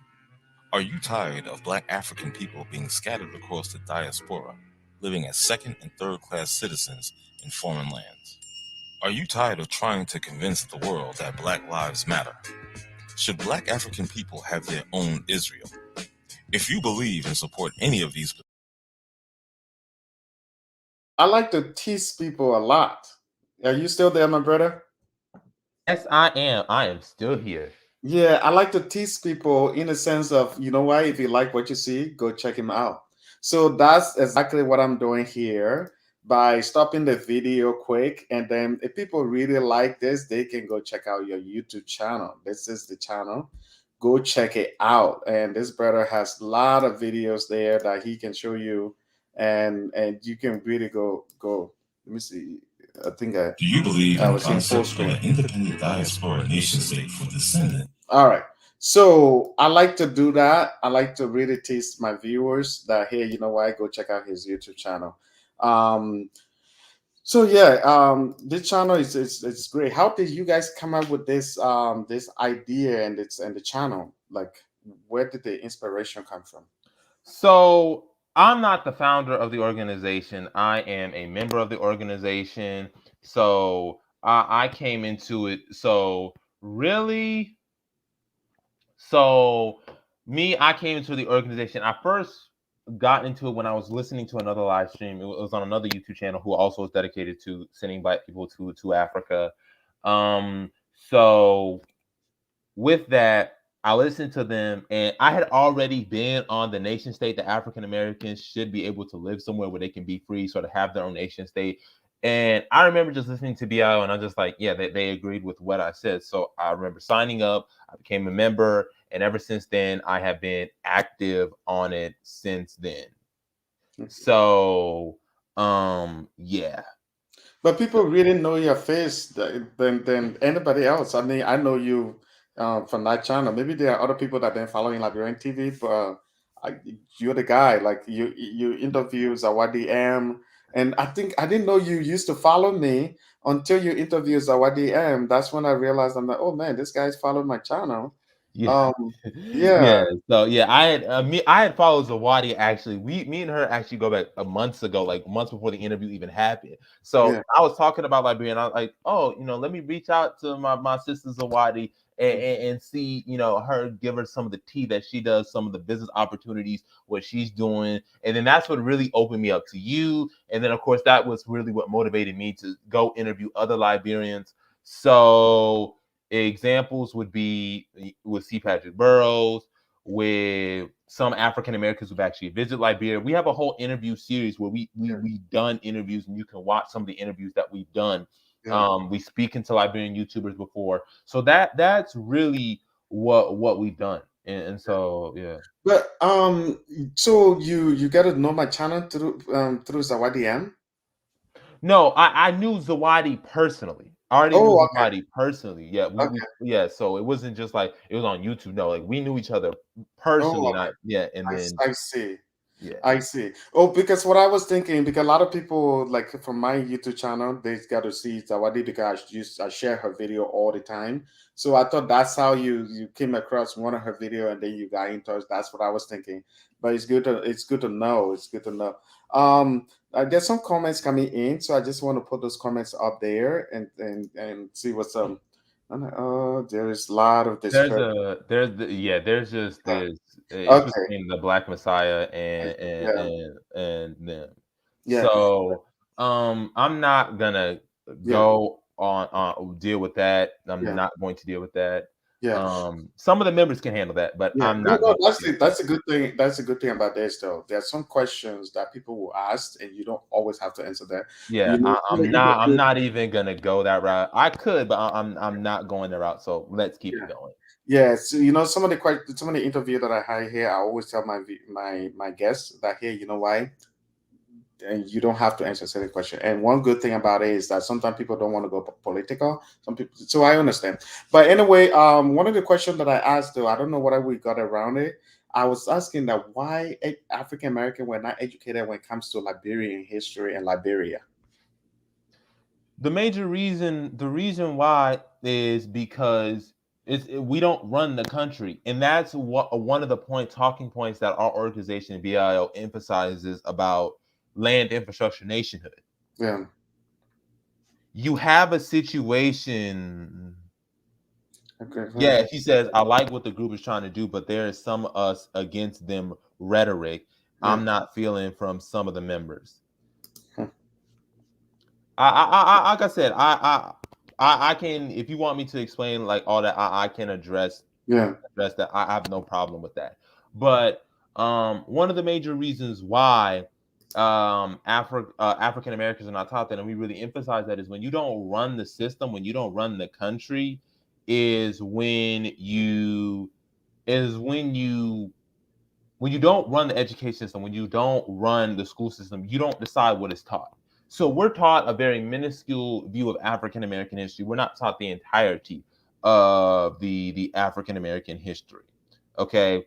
And so you have a situation where they don't know about it. So when they learn about it, they're shocked. Yeah. Oh, yeah. They're I know that for in sure. all of that. So you know that's really what it comes to. You really have a situation where you have to own the education system and really have to teach it outside, because I didn't learn none of this in high school. A lot of what I learned about Liberia, I did on my Yeah, own research. Like I that's would true. do every day on study hall when I was in high school, Yeah. and really um and really sort of delve into that, reading PDFs, going listening to focus on Liberia, just doing this every day. And that's really why a lot of African Americans don't know, because it's not taught in the mainstream, Yeah. because it doesn't fit with the American narrative. Yeah. So a lot of what history is taught is based on a narrative. Mm. And when you have a narrative that people don't like, or it's a narrative that the country doesn't like, they're not going to include it, because then it's an indictment. So that's one of the reasons why Liberia is not truly taught the way that it should be. And Mm. also the ideology that fueled Liberia Mm. has oftentimes been demonized and suppressed. Oh, yeah, that's true. That is true. One of the things too that I learned, one of the questions I wanted to ask you, why do you think that when Liberia was founded, when the African American was going to Liberia, why, from my point of view, I know certain reason why, but from your point of view, why do you think that many American never went back to Liberia? Like only 3,000, around 3,000 African American went to Liberia, in which at that time many African American was going to do a lot in the U.S. here. What's the reason why they never went back there? So it was actually 16,000 the total. I just said 3,000 for Oh, 1847 at that time, but more came, and then yeah, that isn't factored off that many of them died from malaria and diseases. So that yeah, was actually the 2,000 living was also based on the census who were living and not included those who died. yeah. But reason was I was just talking funding. about the early stage. But Yeah, yeah, but really the major reason why they didn't go was funding. You understand these people were slaves. The African Americans were slaves. yeah, And so when you have a situation where a lot of black people are slaves, they don't have the money to leave. So yeah. it's not just like I can just like move to Kansas where I can go up on foot, maybe cross a river, and then get there on It's like foot. going to Mexico or something. Yeah, it's not like that. You Yeah, have to get on a boat and you have to go months to this African country. Then you got to factor, okay, once I get there, I got to be able to provide food. I got to be able to provide shelter. I got to be able to do all of that. And so when you don't have the money and you don't have the means to go, you have a situation where a lot of them can't go. yeah. So I don't have the money, I don't have the means. I'm stuck here. I can't go the way that I would want to because I have to have the means to go. I think one of the yeah, that's one of the reason. But the other reason too, many people were scared because the first people that went, they went to Sierra Leone, the place called Sierra Leone today, and there was a lot of malaria. The condition there were not good, and that's how they went to the place called Monrovia. They went to the place called Monrovia today. So I think that too scare a lot of people. They say, "Do you want to go over there? People are dying from malaria. Everything. The condition is horrible." So some people just feel like, you know what, I'd rather just stay here. I don't want to risk it to die. So I think that um, another reason why people never went back there. But if it was something that was promoted in the sense that, man, we black, we got our own country, we are free, and, we got there and everything is great. I think a lot of people would have returned, and also like the funding situation too, what you said about the funding. What this person trying to say? This person. Anyway, yeah. What do you think about Liberia current situation overall? Like, how do you see Liberia right now, like in general? So Liberia to me has is and I want to address just from my point of view because I Yeah, know there's some stuff going on. So I would just like to address it briefly. I have sure. no problem with disagreements. Like I said, I'm the kind of person who you can show up, you can agree. If you disagree with me or you have, I'll gladly address. Like I said, people, I'm more of a diplomatic person. That's just my personality. Some people may not be that way, and like I said, you can always come to me. I would just prefer if you're going to do that like come to me directly and not just post it like right here. Come to me directly. Like you can email me, you can personally message me Yeah. on thing, but just I'm not that kind of person that believes in chaos, but I understand where some people are coming from Okay. because like I said, the reason why is because I don't have some of the same experience that some other people have experienced. And so some experiences that they've had is the reason why they are the way that they are. So Yeah. I want people to understand that. So Yeah. to clarify, so we can get that out of the way. Absolutely. So when it comes to the current situation with Liberia, I'm very disappointed. I'm very disappointed because I don't see the growth that I would like to see in the Yeah. way that the government is running things. Not just and what I mean by the government, I mean everybody, not just the Yeah. way administration, but Yeah. we can talk about the Sirleaf Not just the administration. president, of everybody. Yeah, Yeah. about this situation. And so for me, when I don't see Liberian leaders doing enough, when I see all this chaos going on in the country with the political leadership, and there's really no concrete agenda, there's no, No system. situation where, you know, roads yes, there's some road and development happening, but you have a situation where the GDP is not growing up as fast Yeah. as I would like it to. You not much money is being spent on schools and education and job training. You have people saying they're going to stump out corruption, but you got war criminals and people who corrupt in the government, and that's not being addressed. So For me, that's the problem. That to me is the problem. And if I could speak to these leaders, like I said, if I could speak to Joseph Bokai, if I could speak to George Weah, if I could speak to the mayor of Monrovia, I would. Yeah. Like I said, like I tell people over and over, I really care about the country. Like people say, I come out like come when I'm passionate about Liberia, and I correct people. Some people say, oh, you're coming off, disingenuous, or you don't care. No, I do care. But Yeah. for me, when you care about something, that means you have to get this feedback. Yeah. And being one of the problems is when we have a situation where one European ambassador said that Monrovia was the dirtiest city in Africa, and Liberians getting upset is not going to solve the fact that how does Monrovia look? You are true. How does Nimba County look? Yeah. That European ambassador is giving his honest opinion Yeah. of what he sees.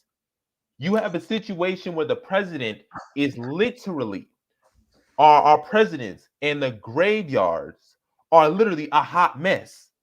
A Palm Grove Cemetery. So you have to look at that. That matters. Yeah.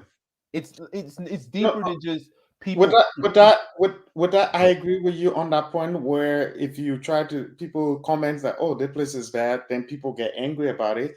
That example also, like for example, I don't know what I'm talking about.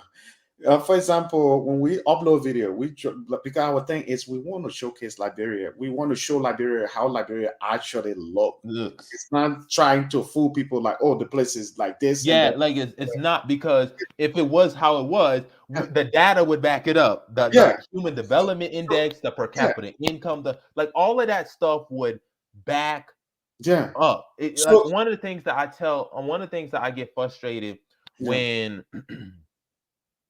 I agree. Liberia, he I says, yeah, go yeah. ahead. If you want me to read that quick, I agree. The speed of growth in Liberia is slow. The frustrating. It's frustrating. On the bright side, these are birthing pain for a greater tomorrow. The more we keep talking about it and getting involved, the better. So they better want to get involved, just so you know. Yes, and I want as many people to get involved because, like I said, I got plans, I got an agenda. I want to be able to speak to the leaders, but not just speak to the leaders. I want to establish engineering societies, to Yeah, establish engineering organizations. We need that. It's yeah, great that we're talking about it, but when we mean by getting involved, it's not just, oh, a few of us are going back in there. No, it's a mass movement of us going there, and we're doing infrastructure projects. We're building apartment buildings. We're building condos. We're building penthouses. We're building roads and highways and hyperloops and yeah, high speed rail. Not just we're going there and just building a house and saying that's progress. Because to me, that ain't no progress. yeah, I'm seeing these GDP per capita, and that ain't no progress. I'm seeing that Gini index ratio, yeah, and that ain't no progress. I'm yeah, seeing that corruption, and that ain't no progress. I'm yeah, seeing the fact that a war criminal is still in office, and that ain't no progress. yeah, I'm seeing that you have the government that says it wants to stamp out corruption, but literally won't allow them to show us how much money they're making, even though they're public servants. That ain't no yep, progress. yep, We at some point we got to sit down yep, and we have to be honest and look at measurements and say this is what constitute as growth. Are yeah, Liberian children in school? Yes or no?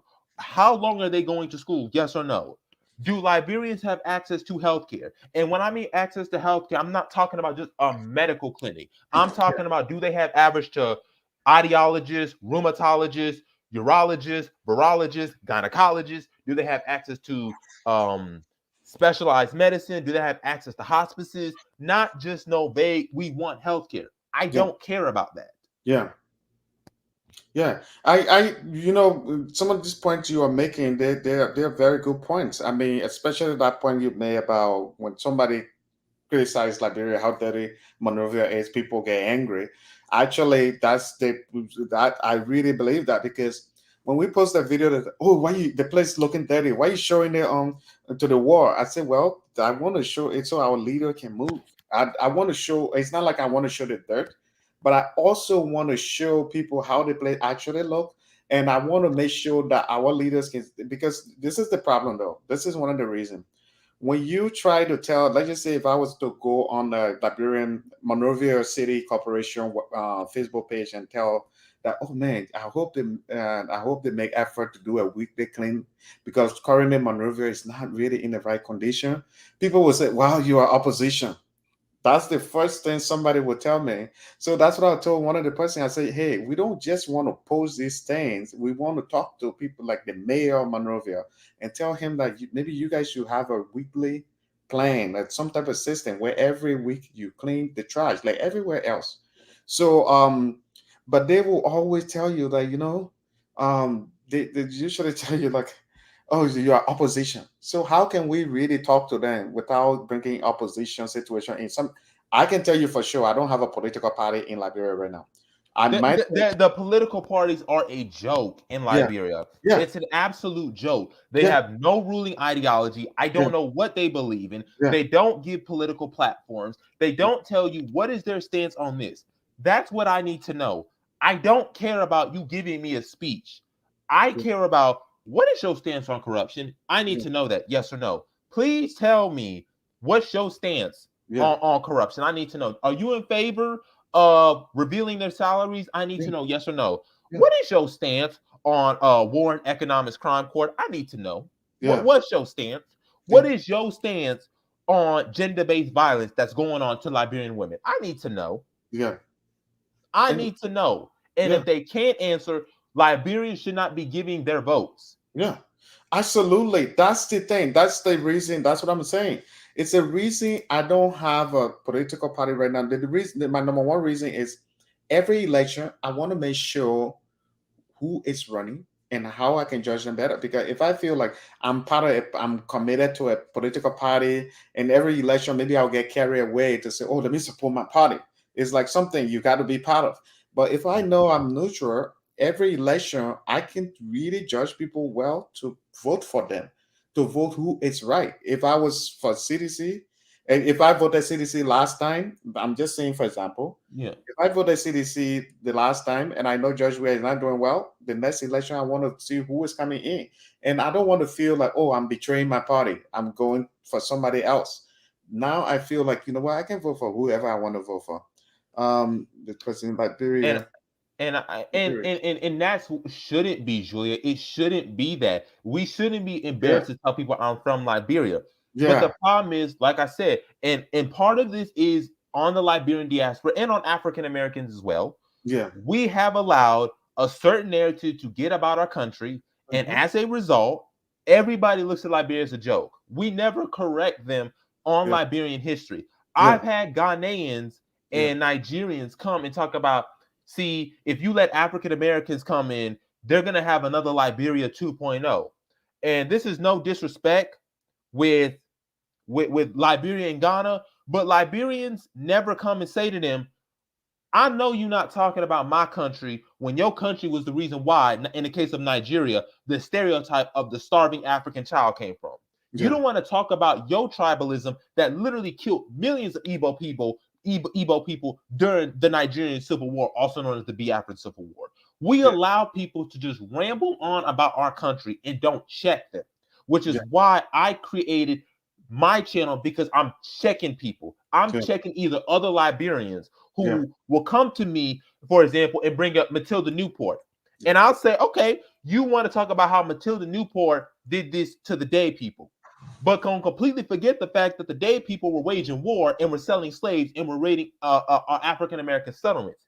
You want to talk about this quote unquote enslaved the natives when there was no historical records that the American Liberians enslaved. Most of them were against it, abolished the slave trade, and for the fact that the 1930 census proved to the UN, it was the Christie reports. I literally have it on me right now, and I'm going to show it to people so people can be quiet about that. Oh, the slave trade situation. I literally have it. I have two instances I'm going to bring up. So the first one deals with the Christie report. So I'm about to bring up the Christie reports because I really need to bring that up because it gets really annoying that people keep bringing up the fact that there was slavery during the Fernando Po situation. I'm going to bring that so that we can just be quiet about that, because I'm getting tired of this blatant disrespect to Liberia. So you see this. It's the Christie Report. It was headed by Charles S. Johnson. He was an African American, a British man whose last name was Christie. That's why it's called the Christie Reports. And Arthur Barclay, a Liberian president. In the 1930 Christie Report was published, named after the committee's chairman. The committee concluded that slavery, as defined by the Anti-Slavery Convention, in fact, does not exist in the Republic. Shipment to Fernando Po and Gabon is associated with slavery because the method of recruiting carries compulsion with it, and persons holding official positions have illegally misused their office in recruiting with the aid of the Liberian Frontier Force. So I'm going to need y'all to stop telling me that Liberians were in this slave trade or were doing slavery when none of that was going on. And I literally have a document that can completely debunk that and literally shows you. You can literally go read it right now. I'm about to show it to y'all so we can do this once and for all. Yeah. Let me get this. Let me get this so people can Absolutely. read it for themselves. Now I'm just getting this off a website. I'm like, oh, you just getting it from one website. No, let me bring you the receipts so we can put this to rest. Okay, this, y'all, is the Christie Report. Okay, this is the Christie Report, the International Commission of Inquiry into Slavery and Forced Labor in the Republic of Liberia. That's literally the book. This is the archive of it. Okay, this is the literal archive of the book. You can literally read it. And here are the authors: Dr. Cuthbert Christie, League of Nations Chairman; Dr. Charles S. Johnson, or Charles Spurgeon Johnson, United States; and the Honorable Arthur Barclay, who everyone knows was a Liberian president, who, by the way, was born in the Barbados. So I just need to bring the receipts to people, so next time they bring up that slavery myth to y'all, y'all can just say, no, it ain't true. Y'all can read this for yourself. Yeah. Speaking of slavery, I'm not trying to change the conversation, but we can talk. Like I said, we can talk about anything. I'm an open book. Listen, everybody in this chat, you can ask me anything, and like I said, I'm an open book. I'm very talkative to people. I love talking to people. I love negotiating with people. So if you have any questions, anything is, let me see. I do. He says politics is not something non-Liberian citizens should or can just jump into. I think we should be a bit more realistic. Yes, I do agree with that. It's not just, this is something that you have to build. I do agree that we do need to get incentives. However, I do support what Jim Jewell is saying, that non-Liberian citizens just can't just immediately come in. But in the case for African Americans and Liberian diaspora, I do believe we should be able to jump into politics. Yeah. Because the reality of it is Liberians in the diaspora were forced to leave during the Civil War, and many of them were questioning their citizenship, whether or not they got taken away for dual citizenship because they had taken up citizenship in the Americas or in Australia or in Europe or in Ghana. And you have African Americans who have historic connections to Liberia, who helped founded this country. So I do believe that African Americans should be able to participate in politics. And Jim Jewell, I understand your point. We do want change. Change is necessary in promoting it. But at the same time, dire situations require radical. The United Nations had a case against Liberia for the Fernando Po situation. They sent them on a trip unknowingly with only a one-way ticket. I don't know. You know that? Yeah. So the United Nations make that case for Fernando Po, completely forgetting Spain was part of it. So people blame Liberia, but completely negate Spain. And the United Nations, and people don't notice, but I'm about to show you, something that's going to shock everybody about the whole Fernando Post situation. So that Fernando Post situation was going to be used as an excuse to put Liberia under Nazi Germany control. Hmm. Prior in the 1930s, Liberia was this close, y'all, to being under Nazi control, or was Wow. considered to be under Nazi control. When that mandate happened, there were countries that believed that Liberia should lose its sovereignty, okay, and that we should be put under UN mandate, which is why I don't really take what the UN has to say serious, because the UN was focusing on Liberia, but was just completely uncomfortable with all the British and French crimes that was going on, Japanese imperialism going on in East Asia, United States Jim Crow, all that going on. So for me, I don't pay attention to what the much with what the UN was doing, especially knowing the time period that was. One But minute here. Let me say shout out to my friend here, Society Nation. Um, Today I have my friend Jabari here. This guy is a super Liberian lover. He eat, drinks, sleep Liberia. He is on the show today. Your friend Zawad DM is not here. I know you oh, okay. Thank you. Zawad DM. Thank you. Yeah, Thank you. Thank you, Society Nation. Gem Jewel for saying that. Thank you for saying that. I didn't know that you were born in Liberia. So thank you for clarifying that. And I do agree, and this is what I mean. I do agree that the Liberian government needs to be given the diaspora citizenship, African American citizenship, and Black people who were born in Liberia citizenship. It Yeah, shouldn't be. It's even disrespectful and a disgrace the fact that Liberian women can't pass their citizenship down to their children. yeah, Only Liberian men. That's a disgrace. And so that's what I mean. Radical situations require radical solutions. And so there needs to be ease for people to get citizenship. It shouldn't be I have to wait this long, hmm, and Liberia was established for a reason counter to that. I yeah, I should not. Liberian women should be able to automatically pass their citizenship to the children. African Americans should instantly be citizens. Liberian diaspora instantly citizens. yeah, Black people born in Liberia instantly should be citizens. yeah, And, yeah, and it shouldn't that should not even be a question. And the fact that we have leaders stalling on that shows they don't care. yeah. And we need to speak to them and we need to confront them. There needs to be mass gatherings of us talking about this. Did you watch the State of the Union speech today? I showed that on our channel. I haven't watched it yet, but I'm planning to watch it. Okay. Yeah, I showed the whole speech. One thing that I can say, I'm not saying who I support or whatever it is, but one good thing that that the president said that I really agree with was he said once if you were once a Liberian, you should always be a Liberian. And that part of it I think really touched me today because I mean, many Liberians travel abroad. They got citizenship for many reasons because, if, for example, you are in the U.S. If you get a ticket or any violation, you see yourself going back to Liberia.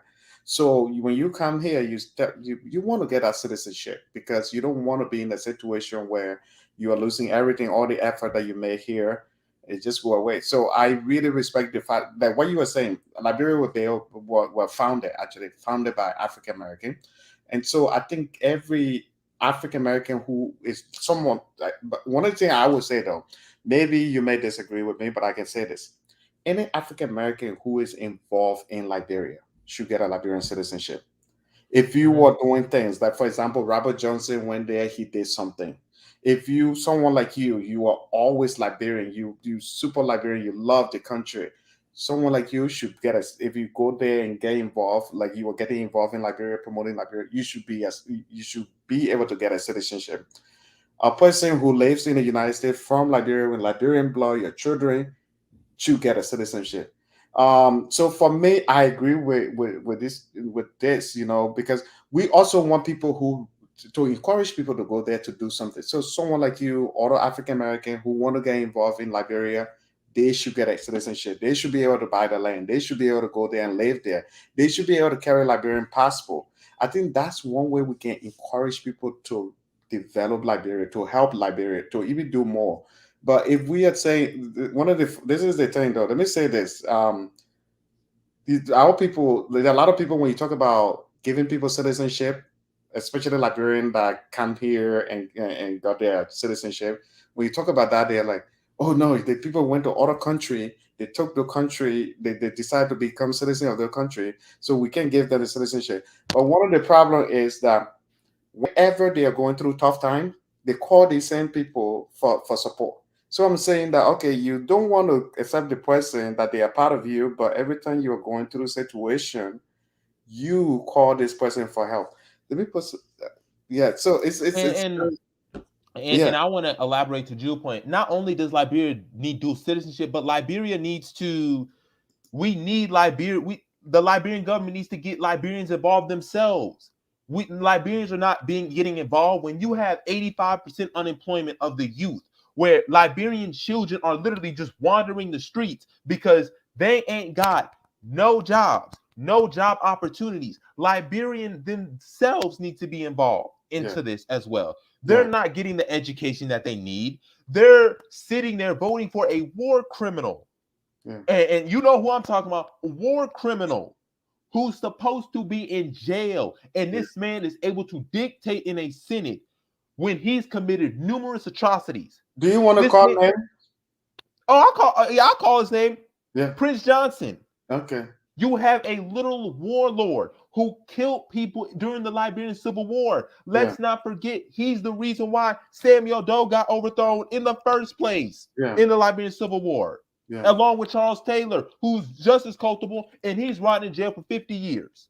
Yeah. But this man gets to oppose a war and crimes court when Liberians in diaspora are saying, you have caused so much damage to this country, you waged war in this country, and you get to be in a situation where you're in the Senate, you're in the defense, and you commit these crimes, and there are Liberians who are in the diaspora who lost friends, who lost family, who lost relatives, who they will never have the chance to be able to reach their dreams because of something you did, and you get to stump over their dead bodies and get to be on the Senate is a problem.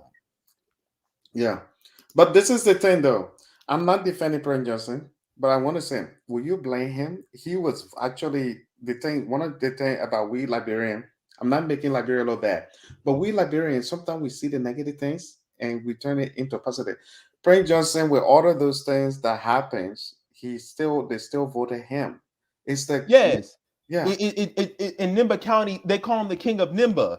yeah, There's a little article in on Front Page Africa that I did on the BL African channel. We actually did a video on Prince Johnson talking yeah, about how the U.S. government put sanctions on him because he's one of the most corrupt leaders in Liberia. But yeah, why does it take the U.S. government for the Liberian government to realize he has no business being there? He yeah, has no business being there. One of the things that frustrates me, and people will say, some people come to me and say, well, you don't live there, so why do you care so much about them? Right? That's what some people are saying. yeah, that's wrong. So my response to that would be, you living in the country and you ain't doing nothing about it. Yeah, That makes you look worse. I'm outside the country and I'm giving more love and more compassion, more sympathy on what is right. And you have a situation where you're in the country, you live in the country, and you're literally allowing this man to walk free, walking around the streets like ain't nothing ever happened. So yeah, we gonna completely forget that. I'm Jim. I'm exactly with you. I don't think he should be in any office. He greatly helped traumatize that country. yeah, He should not. He should be in jail for life for what he did. And, yeah, and I'm on that point. yeah. But how will you throw him in jail when there's no war crime court for Liberia? We have cases in the UN. We can work with the UN. We can work with ECOWAS. It just takes the effort and the will. One of the things that we as African Americans, Africans in the diaspora, Liberian diaspora, all of you who are watching, anybody out there, is will. We have to have the will to do it. It's not the fact that we can't do it. It's Yeah, not the fact that Liberia can't industrialize. It's we don't have the will to do it. yeah, We have the opportunity to create law and order, to able to end corruption. Yeah. But we have a situation where we don't want to do it. Yeah. Yeah. You see, one of the problem, one of the problem that we face is that people that Frank Johnson, he defending himself. He is saying that, oh, I did this because of this reason. So it's kind of, I don't know, because there's no war crime code, so it's kind of hard for us to really. We don't even need the war crimes court because we already have it documented. So this man literally killed a Liberian musician. Yeah. Literally, his people were responsible for killing the people in the government. So it's not, we don't even need to go that deep. It's already out there for the world to see. We already know. Yeah. And so this man should not even be nowhere near office or able to run in society. Yeah. And so what I'm saying to everybody out there, and my Liberian brothers and sisters, is we got to be able to take matters in our own hand and be able to say, this is my country, this is our country. We are not going to allow that. It's gotta be we, not us, not me, we. This is our country. We run it. We decide who's getting in office. We decide whether or not you're gonna be up in here or you're gonna be up in that cellar. I would say decide that. I would say that you deserve a Liberian passport. The passion that you have it's incredible. Really, it's like how you see Liberia. It's this kind of frustration that I feel. I mean, it's not just, I'm not talking about the political part side of thing, but in general, when it comes to why we are so behind in everything, I get so frustrated. I'm like, man. And it's I'm not gonna put that question up there. That comment up there. It's good. It's fine. Like I said, I've been on TikTok. I've seen worse. I've seen people say so. It's just fine. But it's like one of those. Please, people. Before you continue, please, people, let's keep everything professional. Let's keep everything in a good way. I really respect people comment, but let's not attack people personally, because we are here to make sure that everything, Listen, I think that, and this is my honest opinion. I'm listen, you can say what you want to say about me. One of the things I've learned is that you keep it moving. Yeah. People who follow my message are gonna follow my message. Listen, I've been on TikTok. Like I said, I've been on TikTok. I've made plenty of videos. I've had people come and troll me, made insults about me. It's perfectly fine. You got to keep it moving. I'll say that. And that's something that Liberian leaders, Liberian leaders can learn too. Because how many times have we seen Liberian leaders who are in the government where they get offended when you call them out, and it's, you're supposed to be able to handle this. You chose to run for public office. You take that criticism. Don't sit there and get mad when people criticize you when you chose to run for office. So the person is apologizing. Hey, for me, no, I understand. Like I said, I understand. You know, the channel. I know him personally. Like I said, I know him, so it's not. So the channel, the person. When I'm hosting the show, you know me. If you know me personally, I'm very open-minded to people. So I don't, these kind of comments, I really don't appreciate it. So I'm glad you come back to say you're sorry. But please, really control our emotion. This is the brother speaking his mind. It's good for people to speak their mind, whether you agree or not.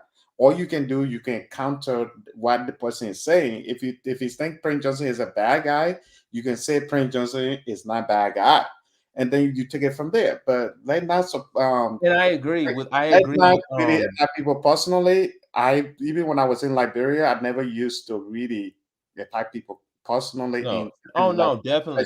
I don't attack Liberian people. I don't attack. I may get frustrated with but I'm frustrated out of passion and out of love. You see that I care about the situation. People say, well, why do you focus so much on Liberia so much? Why? Because I'm going to give two reasons, but I want to address chilling with adults at point. All Liberians are traumatized, and if we do not get to that and fix it, Liberia will not go forward. I do agree. And we do need those services. We need the Black African-American psychiatrists. We need the Black therapists and the Black mental services. We need mental health to be something that's valid and cared for. And did you see that video of the Liberian boy that almost committed suicide? And when he almost tried to commit suicide, the people in the village were laughing at him or basically demonizing him. He was almost about to hang himself on a rope, and nobody sat there and said, this boy is suffering. This boy has a mental health issue. Why don't we give him the necessary help or services, or bring people from the diaspora that are psychiatrists, that are sociologists, that are therapists, that are counselors, that can speak to them and talk to them, that care about them? Because what that shows is, if I'm struggling, nobody's going to come and help me. There's a lot that needs to be fixed. But that's coming out of love. That's coming out of caring. And I care so much about Liberia, even for those natives say, well, you're not from there, or you this, because one, my ancestors helped found it. That's number one. So it's a reflection on me. Yeah. That. Number two is, I'm speaking for my ancestors who never had a chance to get there. So I'm speaking for the Annie Williams of the world, who never had the chance or the opportunity to ever land foot. This was I think she was a 15-year-old girl. I want to see if I got it. Yeah, I got it right here. I got the story. Let me give it to y'all so y'all understand why my soul is so up to the country. So I'm about to share two more things so people can understand with the evidence that I'm showing. Okay. Yeah. You have a situation where this is one story of African Americans. It says, still the letters poured in. A North Carolina man lacking funds to sail from New York Road. Yeah, sorry. Yeah. It says, still the letters poured in. A North Carolina man lacking funds to sail from New York Road. I've been wanting to go to Africa for 3 to 4 years. Time is getting harder, and I never will get there. And never will get there. A woman lamented, I cannot make my living for myself and 3 kids. Let me go. Let me know who to apply for transportation, for I am very anxious to leave this part of the world. And a South Carolina Assembly man stated, I'm willing to desert my home to enjoy my liberties. Yeah. And that's just a few examples. Yeah. Of what that's going on. And then there's one of a 17-year-old girl. I think it's the story of Annie Williams. Her name is, the story of Annie Williams. So she comes in, and this is a 15-year-old, this is a teenager. This is not a grown woman. This is a teenager. And she writes to the American Colonization Society. And it says, Exodus is heated from a Midwestern promised land. Liberian fever spread as far north as Massachusetts and as far west as Colorado, producing women and men convinced they could best work out their destinies by returning to Africa's west coast. 19-year-old Annie Williams was among the afflicted living above the Mason-Dixon line. In March 1878, the young cook from Baltimore, Maryland, sent a letter to the American Colonization Society. So she's the cook. Secretary William Harb Copinger, indicating that she was rather anxious to become one in a number that you will select to go to Africa. Whether by word or mouth or from reading broadsides, Williams discovered that the American Colonization Society sent only those prospective immigrants to Liberia that it deemed worthy. Williams quickly composed another missive in which she took pains to convey that she was a hardworking, upright, church-going Methodist who could help teach school once she's in Liberia. Still, securing a place on an ACS ship required more than intense desire, moral rectitude, or admirable work ethic. Annie Williams also needs money. That's what motivates me every time. Yeah. You're talking about people whose lives were ruined. Yeah. You're talking about people whose dreams were crushed, who dreamed to going to Africa and never had the chance to get there. Them going to the port and the boat never showing up. You put all your hopes and aspirations and none of it happens. Yeah. You have good, interesting comments in a good way, and I want to bring this thing too because one of the comments is a question. So I wanted to bring this to you so you know. Um, well, this is the comment that I made. Somebody responded to that. I'm gonna just go to some of the good comments. Yeah, don't encourage certain comments, please. It's distracting. Yes, I know what you mean, my friend Sarah. Thank you so much for watching, and thank you for that. All right. So this is a comment that the person made, but I think it's a question. Can I be honest? Jabari is more concerned and knowledgeable about Liberia than a lot of Liberians I know. With that being said, any thought of how to help improve the mindset of Liberian people? I think that's for you. Hmm. So one of the ways that we can improve the mindset is they got to be able to see that we care. There has to be, that's why I want to go and I want to speak to county associations. I want to speak to the people. I want to be able to do mentorship programs. They have to see that the people care about them, that Mm, somebody's coming in and they're not just speaking the way that they want them to speak. So they're speaking, we notice they're the politicians, many of them speak for votes. They're speaking to you and giving you what you want to hear so that mm, they can get your vote. But once they get in office, they completely leave you blindsided, high and dry, and will leave you to die in the sun and could care less about you. Matter of fact, they'll walk over your corpse. yeah. So Man, for me, one of the ways is to show the people that we care, but also to show Liberian, especially the youth, that you can be something else. I'm a living example of that. I had a situation where if I were to look back at myself in high school, when I was a middle school, early high school, I didn't think I was going to even be where I'm at today. I was very afraid to speak up for myself. I was in a situation where I wasn't for sure whether or not I was going to go to the dream college that I wanted to be. I didn't know that I was going to be a civil engineer. I was probably going to have to go into a field that I wasn't passionate because I did not have the necessary means. Okay. And I was able to have the opportunity yeah. by luck and through merit, but fortunately through luck and through good grace, Mm-hmm. able to be my dream of going to an HBCU, of being able to be a civil engineer, to be able to study abroad in South Africa. Mm, I've been to the African continent, not to West Africa, but I've been to the African continent. So for me, I can show people I have done this. I've been here. I've done this. I can show you you can be a civil engineer. You can be a physicist. You don't have to be a ministry of this. I want Liberians to know that they can be somebody, a nanoscientist. They can be a nano engineer. I'm going to give you industries you've never heard of. You can be a marine engineer. You can be a platonic engineer. You can be a bacteriologist. You can be a geophysicist. You can be of this. yeah. I want to take a time little bit to advertise your channel again. I keep saying advertise.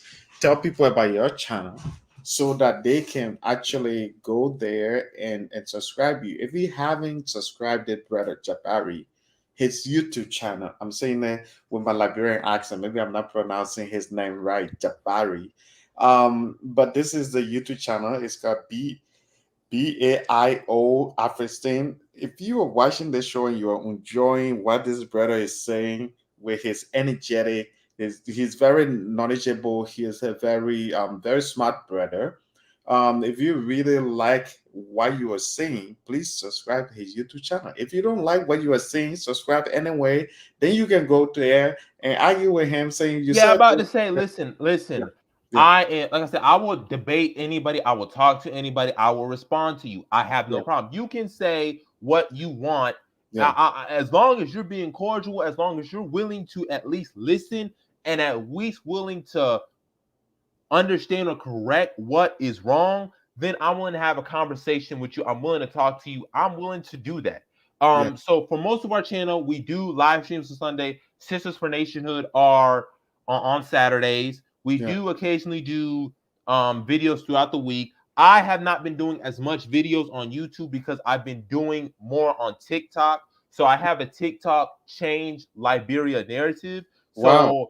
So that TikTok video, I talk about debunking some Liberian myths, responding to people who say that, you know, about some stuff about the Americo Liberians or African Americans and some of these myths, um, addressing that, breaking it down. I'm going to be talking about, since I've been to South Africa, I'm going to be talking on my TikTok later on tomorrow Mhm. about African Americans in South Africa. I've talked about the Vi script, the Republic of Maryland. The Vi script was a Liberian script made by a Vi man. If you know Mamalu Duwalu Bukele, I'm about to do the Basava script, another script in Liberia, the Loma syllabi, and the Loma and Pele syllabi, also another writing scripts. And so that's where I'm at. So if you go to change Liberia narrative, I talk a lot about this. I address a lot of this, and Yeah. um, Oh, one of the things I want you to get done before because the person actually made a comment that I wanted to get your point of view on. What we described makes all no. I think I think I wanted to. Oh, okay. What we described makes all the sense in the world. People, I think it's coming well, from. I understand. Like I said, I understand that they may not be my like how I may view like all of it, but I understand where some we This live is in a day. no. I'll address that real quick. This I'll is just say what real I quick. wanted to bring to you. Sorry, I Okay, clicked on the wrong one. But it's this okay. is what I wanted to bring to you first. I will venture to say that all of your ancestors were never brought here as a slave. You may have blood relative to relatives in Liberia. I think I do. I think I do. Like I said, I'm Gullah Geechee, so I may have Liberian relatives. It's highly likely that I have blood relatives in Liberia, and I hope one day I can find them. I'll take a DNA test maybe in the future. But Yeah, yeah. So I have no problem with that. yeah. So this person, my grandfather and his brother were fortunate enough to go back, were fortunate to go back and settle to like in Liberia. One thing I You can know, tell many people, Liberians, everybody Liberian to me, is that you can be in the US is great.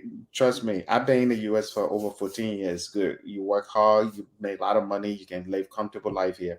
But one thing I can tell you for sure, if you make enough money, you go to Liberia, you can live one of the best life ever.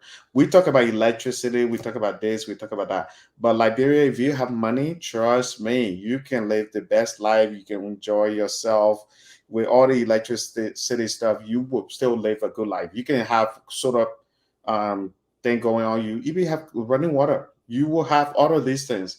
People that struggle in Liberia are people that don't have money, and this is why it takes certain people time to go to Liberia, because the thing is they don't you have to have money to go to Liberia. Don't go there to mhm. think that Oh you yeah, oh yeah. yeah, I tried considering doing some options, and they were about to take out my some cash. So yeah, it's definitely not you got to have money and you got to plan for it. I will say yeah, that. you have to. Um I encourage people that Liberia is not a place you want to go to and thinking that, oh, you know what, I want to do this and make money and then enjoy life. It's a place you should already trust me. It's a place with a lot of opportunity. Yeah, that's the way that I look at it. I look at Yeah, it. I look at it like how do I want Liberia to look in 50 years? If yeah, this was my ideal world, how yeah, does Liberia look? How does Liberia look? What do we have? What infrastructures do we build?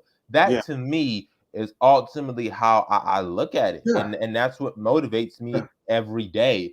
And Um, that's a good point, though. and something to add to that we need to consider as African Americans in Liberia.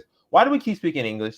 I understand English is the global language, but why is it that we're not speaking our indigenous languages? I'm sorry, but I'd I rather can I teach you. want to live. I can I teach you want to few live things. in Monrovia. I want to live in Monrovia and Yeah, know that the vibe script is everywhere, and I'm yeah, not seeing English written everywhere. I would really love to have Vi, Pele, Loma, yeah. Grebo all plastered all throughout the country. Trust me, I can I would teach you like some of the that. languages. I learned how to speak Kran, Crew, Grebo. What else?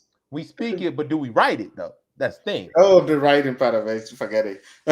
You know But what I but would see do? that I but would see teach you, and you but can write see it. but see we need that. We need people to be able to teach our young people the But vibe there is, script. It if needs to be taught. It any of these needs to be languages, any of these languages, if you want to know them, you can. There's each of these languages have their writing. Like if you crime, yes. want to learn crime, they have their writing. It just needs Yeah, to be more mainstream. It should be yeah, the day. It yeah, should be the daily lingua franca. Just yeah, like in every other country, like in France, they may speak English, but they speak French. In Germany, they may speak English, but they speak German.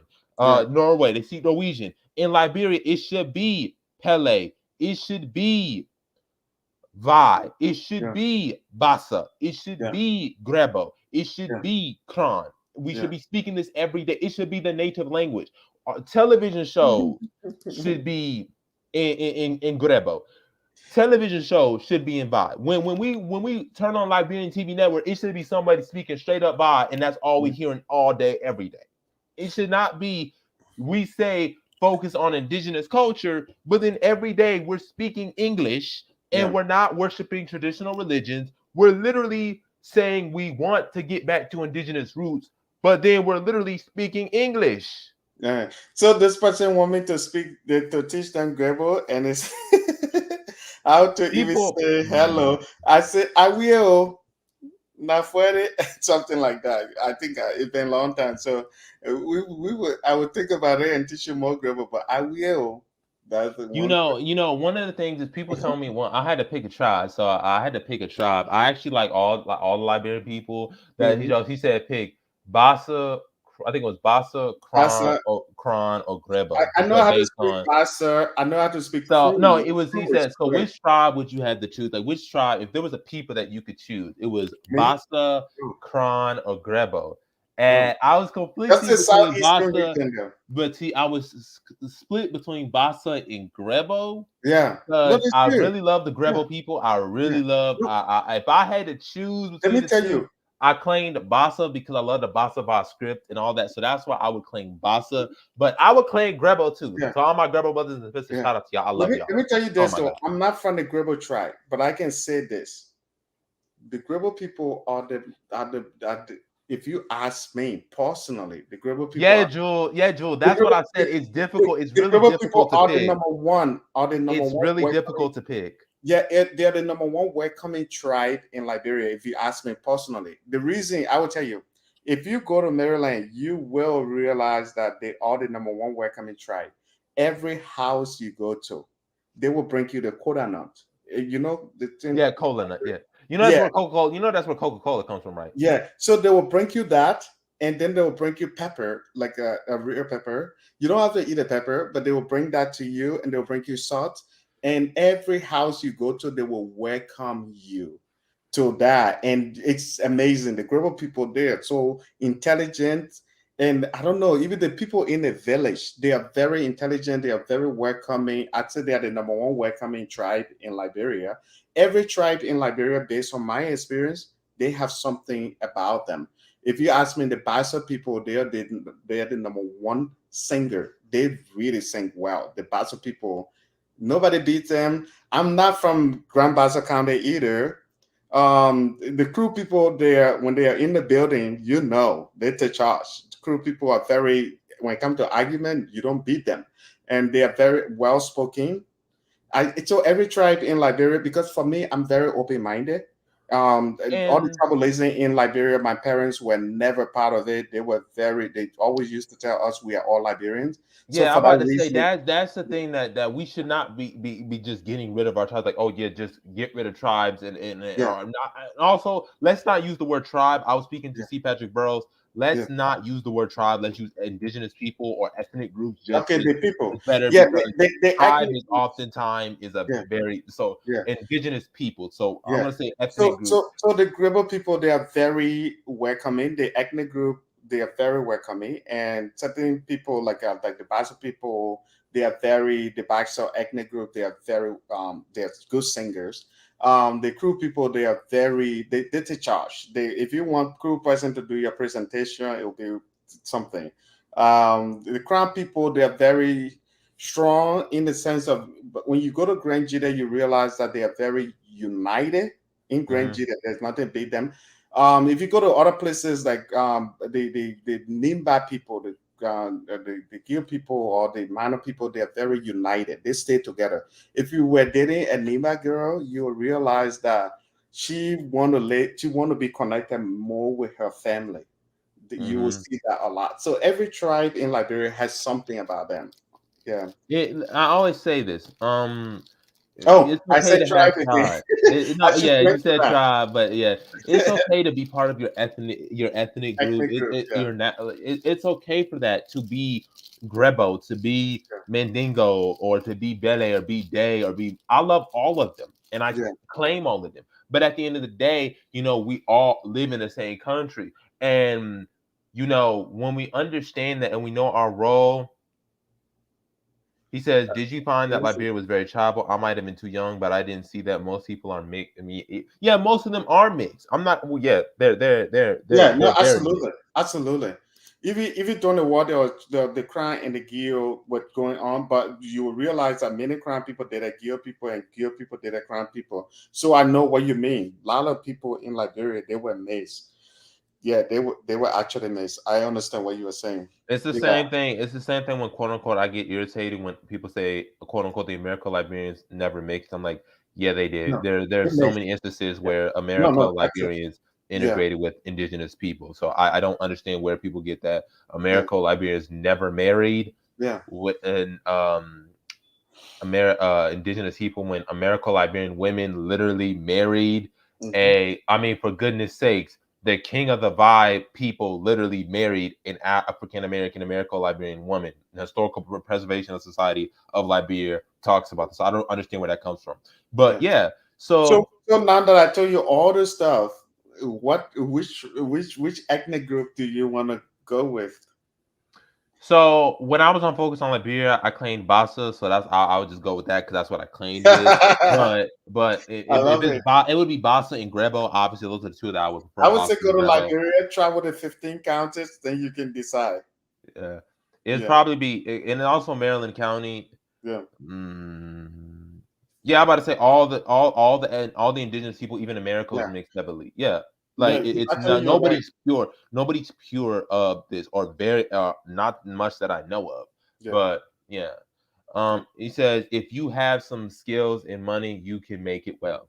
And yeah, also, here's the thing, right? And I want to address the membership so people can we can really talk about this.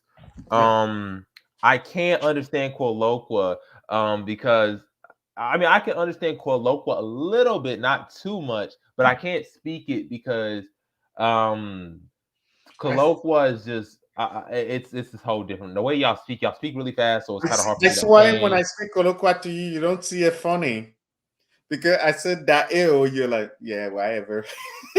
No, it's just like I'm so used to proper regular English that it's like yeah.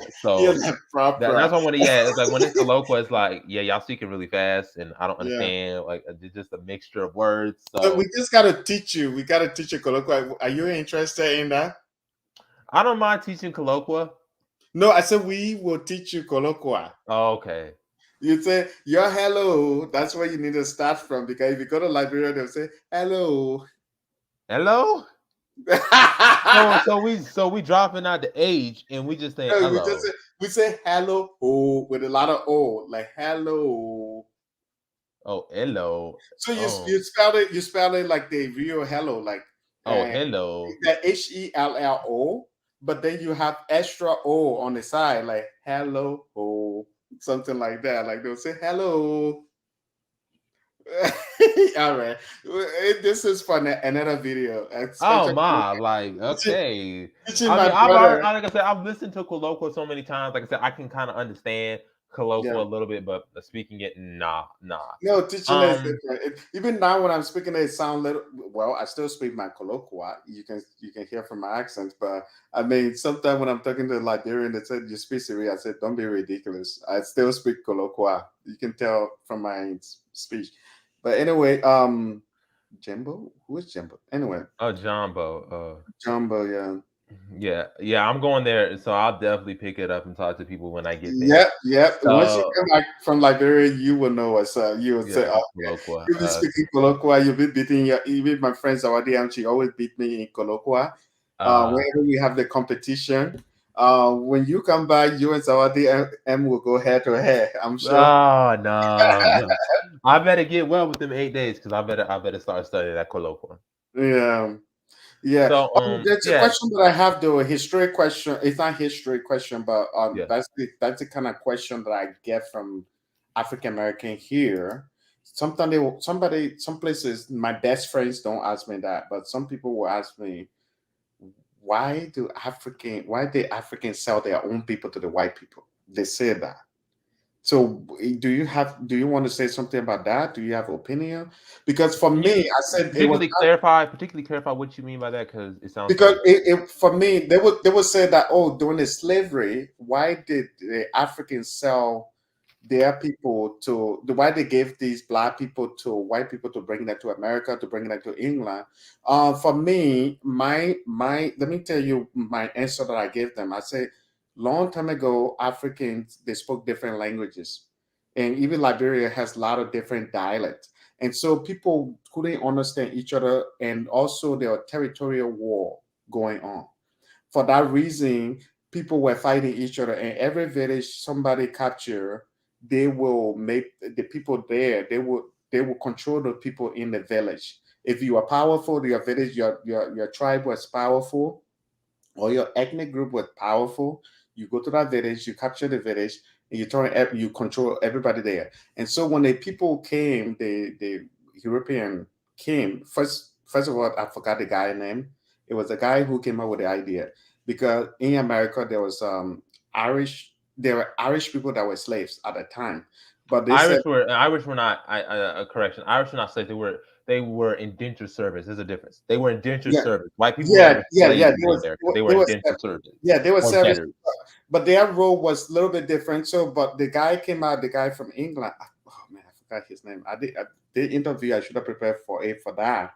But he came out with the idea, said that, you know what, if you bring a person who is white here to work for you, if he decide to go away, you will not recognize him among other people that white people. But if you bring an African, you will always tell if he's escaped from you. So that's when they started bringing many Africans. But anyway, what I'm trying to say is that sometimes African American will ask me, why did African allow their blacks to come to America? Why did they make that happen? They should have said no.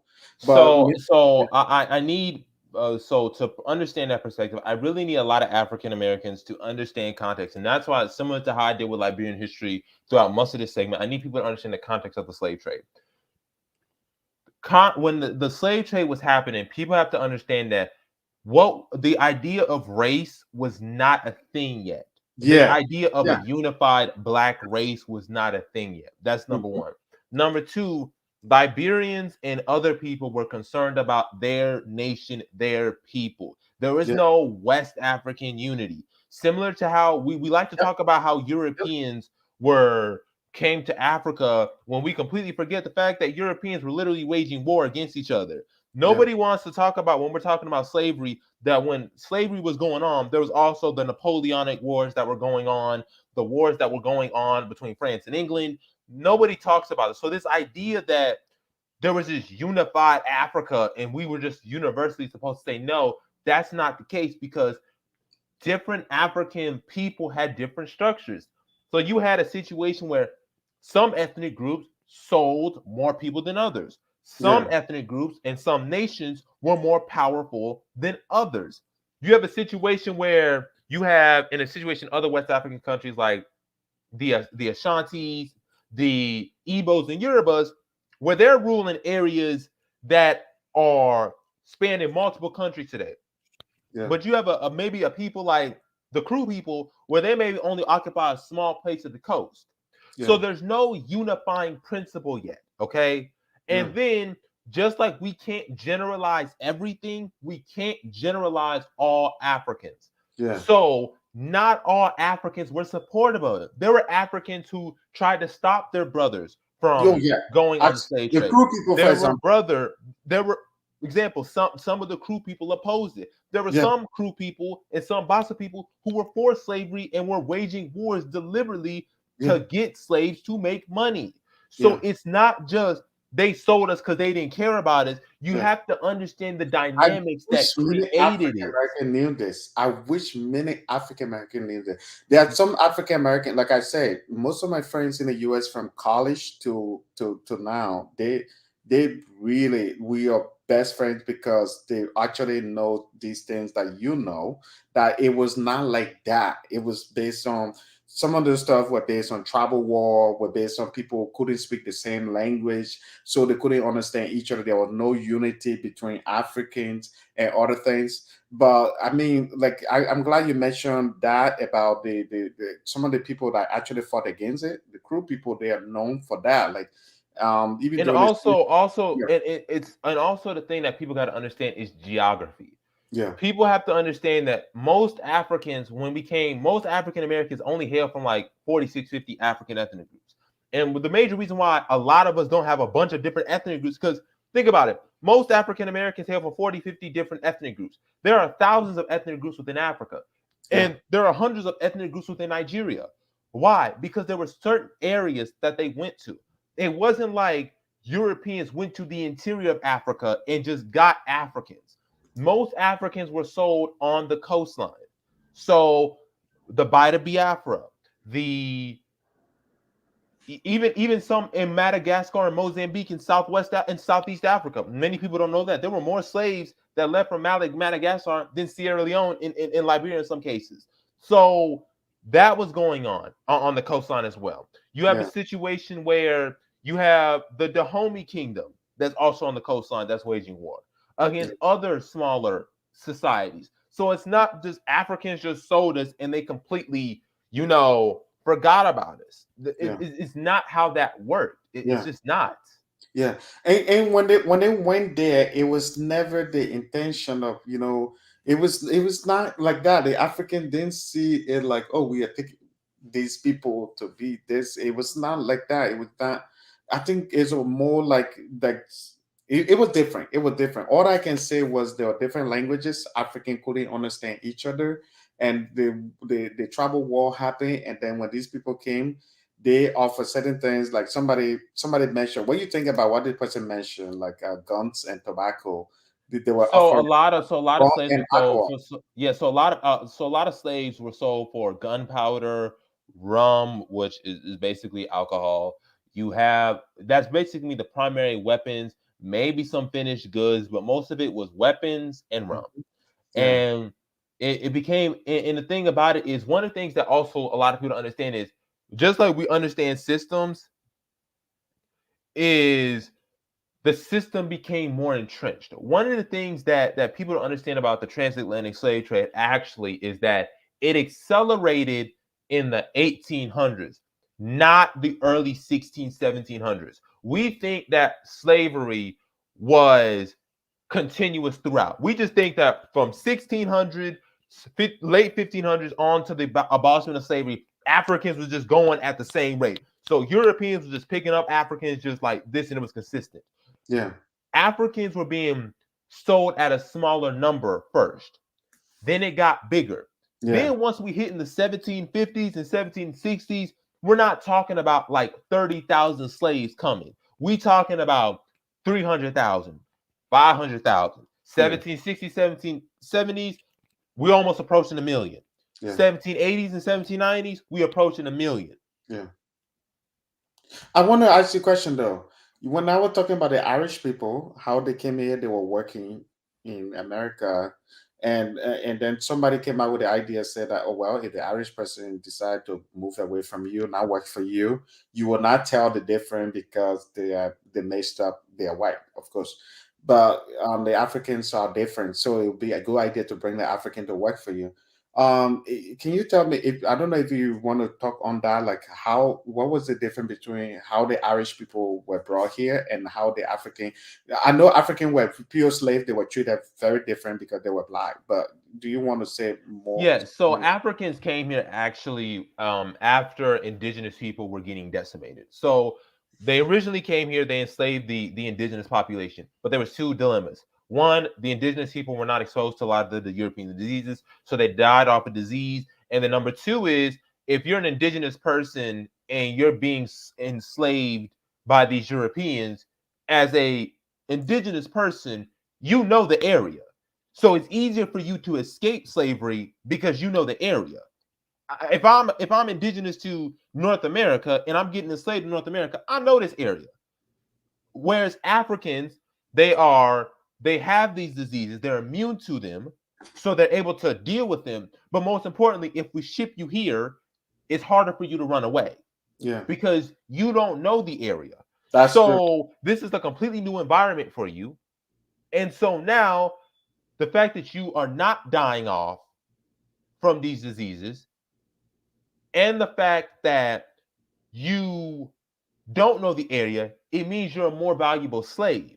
So now I see you as my source of labor because the indigenous population can run off and they're getting decimated, and you are able to withstand some of these diseases, and you're able to not run away. And on top of that, you work in regions that are beneficial. So a case in the Americas, one of the crops was rice. Hmm. Well, we know that in Liberia and Sierra Leone, rice is one of the staple foods. So if I know that rice is something that y'all grow and something that y'all good at, and I can grow rice in the Americas, I'm gonna take y'all. So I'm gonna take your people and put them on my plantation. For the Irish, is fundamentally different. The Irish, even though they were not seen necessarily as white, they weren't seen as Negro or black. Yeah. And this is a huge difference because in America, especially the Americas, being black, being African is the demarcation. The Irish people were able to assimilate into whiteness because of how bad they did not want to be black. They were able to assimilate because they don't want to be black people. Hmm. Black people, we can't do that. We are the bottom of the barrel. Yeah. So for the Irish, you're able to have some mobility. Yeah. For black people, there ain't no mobility for us. Unless you a black person who looks damn near white. So an example would be in Liberia, Alfred Francis Russell. If you ain't an Alfred Francis Russell, everybody know you black.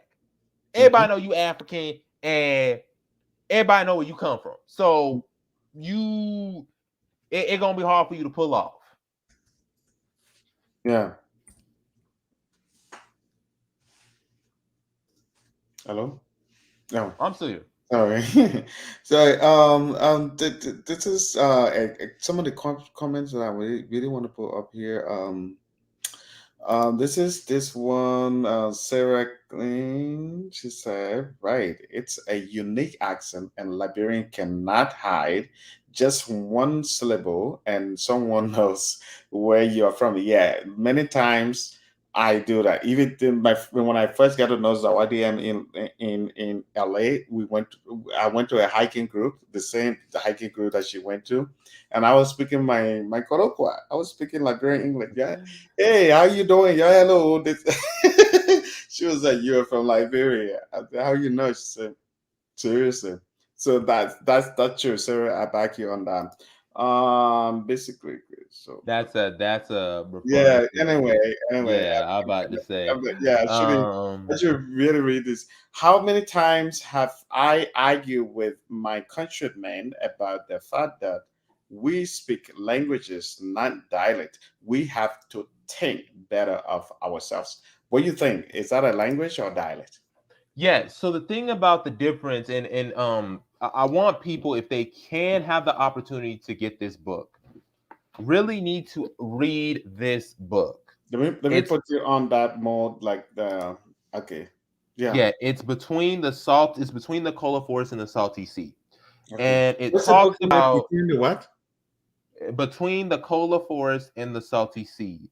Yeah. The history of the Liberian people before 1800 by C. Patrick Burroughs. And on my channel, I did an interview. So if you go back to the BL Afghanistan channel, we do an interview with the author of this book. I was able to get in contact with them. So yeah. Yeah. So Yeah. what Yeah. he basically does in the video, I was just gonna say, there's that Jesse McCord thing. Block that. Don't even click it. Just block it. So like, 'cause I get annoyed at that. Who? It's that VUN.ONG. Just block No, that. no, I no, hate yeah, that. I think that's what I need to do. I get these kind of stuff sometime, but I need Please to block it. Yeah, more. please just block it on YouTube. Yeah, Yeah. Okay. like So in that book, it talks about the fact that the difference between language and dialect is a dialect is just a little bit of differentiation from the language. Okay. It's not different in grammar, syntax, language, word epistemology, word not epistemology, but word. It's another word I'm looking for that defines a language. So yeah. an example would be you have the crew languages, you Mm-hmm. have the male languages, the crew male languages, right? So the differences between them is when you speak a language, they're gonna have different grammar, they're gonna have different syntax, they're gonna have similar, they may have similar words, they may not have similar words, but that is different. All of that is differentiated. Dialect is we speak the same language. The grammar is essentially the same, syntax is essentially the same, but the words may be, they may have a different meaning. Yeah, It's like, for example, in America, you have African American vernacular English. yeah, African American English is just a different, yeah, etymology. Yeah, that's the word. Etymology is the word.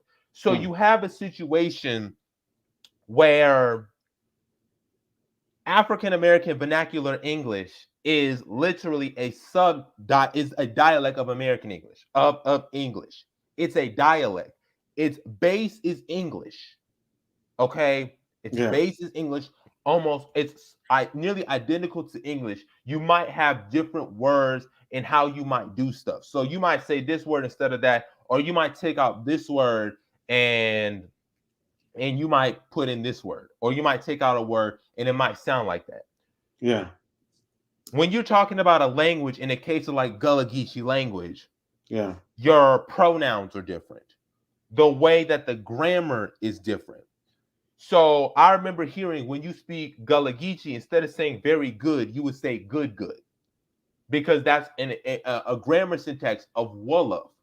The way words are spelled are differently in the Gullah language. This is what differentiates between dialects and languages.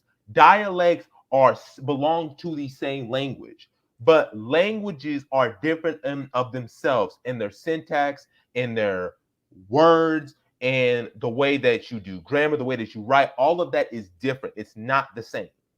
yeah, Now, like I said, I'm not a linguist. I'm not somebody who's a linguist. I'm not somebody who studies, linguistics, but that's the general basis in differentiating between languages and dialects. yeah, So yeah, I did do a book, the interview C. Patrick Burrows on our YouTube channel, and you can watch that interview, and it will just you can watch that interview, and we meet him go deep. We go in for an hour long. yeah. I mean, one thing I want to do is I still have a lot of people watching, so I want to really advertise your channel again, so that people can see what you do. I mean, they can check out your channel and subscribe to you. So if you give me a minute, let me go for that. Um, this is our brother who is on this show. This is his YouTube channel. So I hope you guys can subscribe. Do you want to say a little bit about your channel? I know sometimes people come and go, and there are other people coming on. I know you said that earlier about your channel. So can you say something about your channel? Yeah, so one of the things, like I said, we do a host of topics. Some of it is controversial, and you can have your opinion on it. You can agree or disagree. Like I said, I'm not the kind of person who, if you disagree or you have some issues, I'm just gonna blow up or get upset. That's just not how I do things. But we want more members to be a part of it. Now, like I said, we do the live streams, but we want more people to do it. We want a STEM thing. We want all to do this, but we can't do it if we don't have enough people involved, or people are not willing to get active and get involved. We want you guys to get involved. If you are good with web design, we want you working on the website. We want you to be a part. We want you to be an active member. Okay. I just don't want you to be somebody who is not participating and just is not attempting to put in effort, because we want you to speak. We have members that we do live shows with, and we want y'all to be a part of it. So, like I said, we have a STEM group, we have healthcare group, we have all these different groups when you go onto the website. It's not just um, you know, the thing. We have different groups, subgroups, brothers, sisters, you name it, we have it. And so that's what we do on the channel. And this channel is, yeah, it's the between the cola forest and the salty sea. Okay. Um and I did an interview with him. So if you scroll down a little bit Yeah. on the channel, if you scroll a little bit to the channel, you will see the Between the Cola Forest and the Salty Sea, C. Patrick Burrows. We did an interview with him. It's just discussing Liberian narratives. I actually go up a little bit, Okay. more if you can. Um, I see you do. She speaks too. yeah, I did. She speaks to. Yeah. I did. Yeah, I'm Like I supposed to said, interview her on the 29th. yes. So yeah, like I said, I've interviewed African American who went to Liberia. I did Zawadi EM as well. Yeah. She was the very first one that I did an interview with. So yeah, and listen, like I said, I Well, you have and Ice Cube picture. oh, that was one discussions that we were talking about when we had when you become a member, we have events that we do, and so Oh, that was one of the events that we do. So if you sign up to the BL and you become a member, you can be a part of it. We have a book club going on as well. You can go on our YouTube channel on our playlist, and you can listen to the book club. You can listen to the Liberian presidential series. I've stopped at Daniel. I've stopped right now at Hillary R.W. Johnson. I'm gonna try to do um I'm gonna try to do Joseph James Cheeseman and William Coleman. I haven't done those yet, but I'll try to get them done. So, and then we have interviews on the playlist. So all the interviews that we've done so far, you can look at them there. And that's really what we do on our channel. We talk about stuff that we think is hot and think that are relevant. So when you look on our book club, we break down each chapter and give our opinions. And yeah. And you can follow me on TikTok if you are on TikTok. Um, you know, I my TikTok is at Change Liberian Narrative, and there I talk about Liberian history. I respond to some criticisms that happen, debunk some stuff, and it's my main crux is Liberian history, but I do like to focus on other aspects of African American history. So you will see me focus on South Africa, um, focus on Jamaica, Trinidad and Tobago. So this is all the stuff that I'm doing. yeah. That's Mhm. good. There's some comments I want to bring here. This comment says that let me see. I still need to read Murder in a Cassava Patch because we posted a video that Oh has yeah, I've heard about that. I've heard about that book. yeah, and Yeah, it was yeah, written in the 1960s. So yeah, I heard of yeah, it. yeah, and then there's this Sarah Clean. You've been so active on our channel tonight. I really appreciate you for getting involved with our brother here. You've been great. Thank you so much, Sarah. I really appreciate you. I will check out the channel. Looks like a lot to learn there. Please go there. Please go there. I thought you already subscribed, Sarah. You're Yeah, my so like I said, I do a lot of information. I've done some BL news. Like I said, I can't do a lot because there would be a lot of editing that I would have to do. So that's why I only do like maybe one or two videos and then a live stream because it's just so much editing.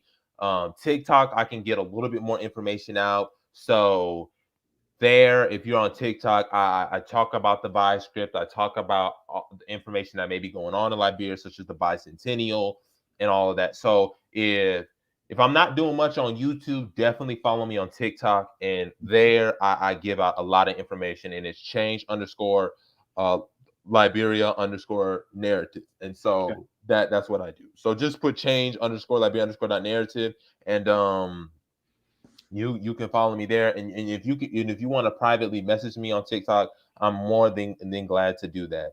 Yeah. Because I do, like I said, I do a lot of this.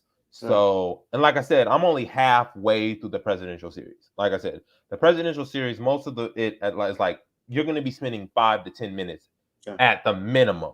Yeah. Most you're going to be spending 15 to 20 minutes because there's Yeah. so much information that I want to give to everybody, but I can't give in a 20-minute live stream. So yeah. One thing I want to tell you though, before whether we continue or something, I Yeah. want to tell you, I know we've been here for a while, and I can sit here. I'm learning a lot from you. But if at some point you want to leave, let me know.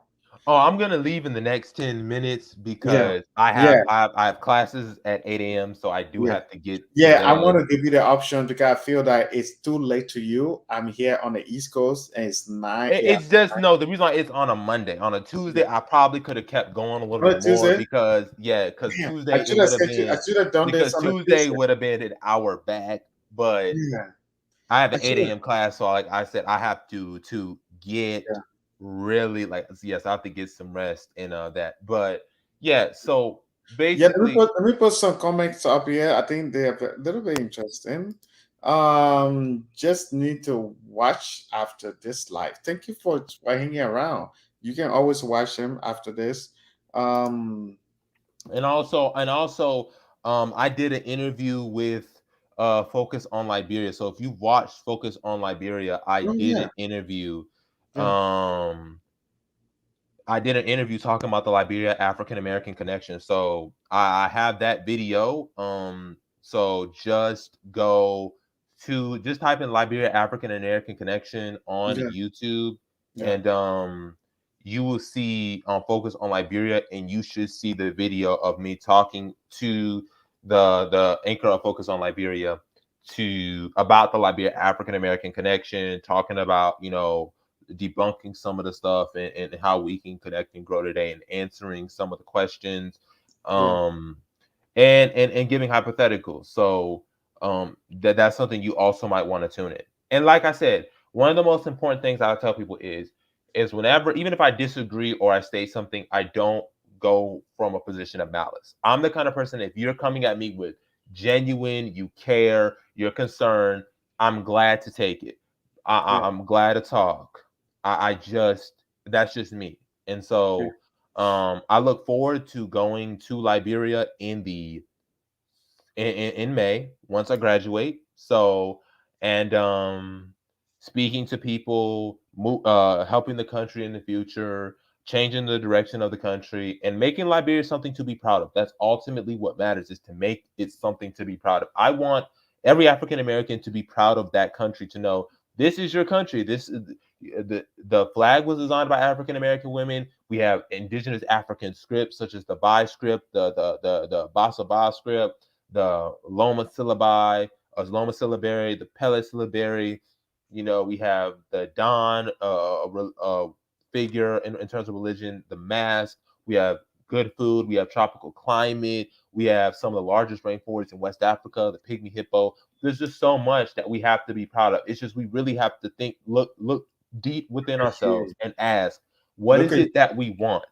What is if our Liberia, vision? if Liberia don't give you passport, if by that time if I'm in Liberia, I will make sure we take you to foreign fair to give you a passport. You deserve it, my brother. You I'm really deserve trying so hard. I'm trying you. so You hard to deserve it. You deserve it. yes. You are true Liberian. You are. There are many like I think that was Sarah or somebody made a comment saying that said something about there are some Liberians that don't even know their own history. There are some Liberians that don't really say things that you are saying. Like some Liberian will understand the frustration when somebody said they are embarrassed about the situation. But for me, I'm never everywhere that I go, even in Hollywood here, I will meet some of the top celebrities here. Because my job here in LA is more about working in the entertainment business, and my job is more like project managing, engineering, and stuff like that. And I will meet some of the top celebrity here, and I will tell them I'm from Liberia, and I'm proud of it. And they will tell me some of the one of the good thing about some of the African American celebrities. When I start talking to them, and they will when I start telling them about Liberia, how Liberia was founded by African American, once they get to know this right in front of me, they will start Googling Liberia. And when they Mm-hmm. get to know about Liberia, they was like, man, Liberia is a great country that I really didn't know how the hell I didn't know about Liberia.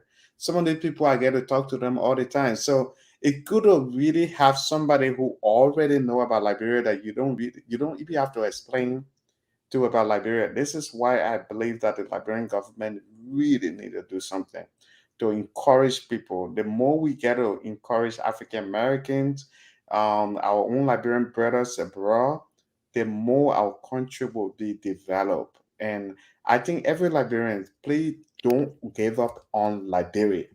Be Liberian. The more you be Mm-hmm. yourself, the more people will respect you. Everywhere that I go in LA, whether it's a higher end party where you have when I go to Staples Center for a basketball game and I'm hanging out with celebrity, the VIP session, whatever it is. When I say I'm from Liberia, people respect me. The fact that I accept the fact that I'm from there, because if I'm saying, oh, I'm from America with my raw accent, I live in America, I'm this, I'm that. People don't respect that. But when you say you are this, they want to know more about you. They want to know about your country. And so I Mm-hmm. really encourage many Liberians, and I really appreciate you for accepting Liberia. You are a true Liberian. And I hope that the Liberian government can do something about it to really accept people who really want to come to our country, to the country, to make a difference, to believe in the country. Yeah, but I just wanted to say this, man. I've been following your YouTube channel, and I hope that many Liberians can also follow your YouTube channel and subscribe you. I'm not saying this just so people can subscribe you, but you are real. If they follow your YouTube channel, they will know for sure. And Mm-hmm. tonight, if they've been watching the live show, they will know you are die-hard Liberian fan. You Mm-hmm. know the history of Liberia more than the history of Liberia more than many Liberians.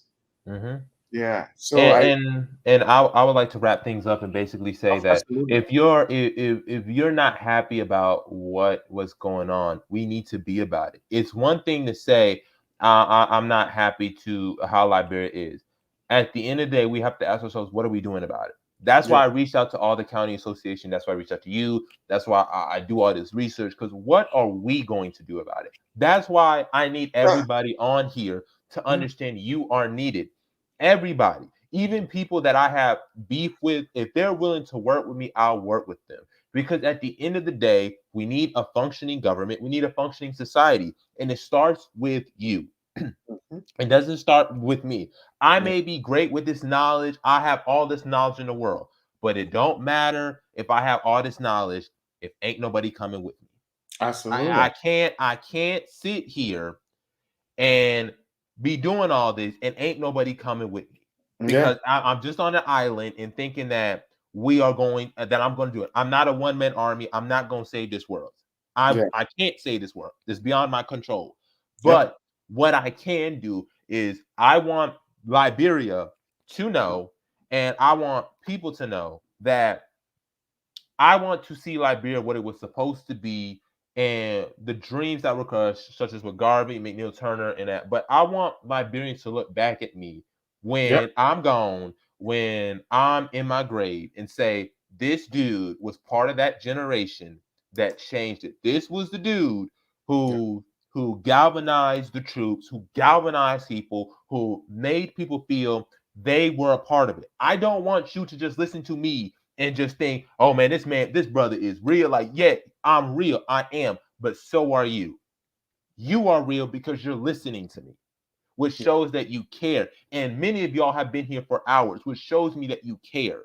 So Yeah. you are just as real as me. Yeah. And I want everybody to know. And that's why I said with this organization, we want as many of y'all to be a part of it. And Yeah. like I said, I'm a person who, if I'll take criticism, I listen to it. I'm not going to bash. I'm not one of those. Okay. I'm not. That's not my personality. That's not who I am. I just want people to know that they have a place and they want to do something. If they want to do web design, we need you. If you're somebody who does counseling, if you're a fast food worker, we need you. We can come up with something, but we can't do anything if you are not a part and if you don't join. Yeah. So with that, I appreciate what you guys have done. I appreciate you guys for being in the chat. You said we Liberians are one of a kind. Be proud and fly your flag high. I wave that flag high and proud. I know everybody who created that flag. I know that many of the stories behind them. To me, it matters, and to us, it matters. And it's time for Liberia to not only develop its country, but to lead the West African region, to lead the African world, and be that voice for Africa it was supposed to be, that it never had the opportunity to be. Yeah.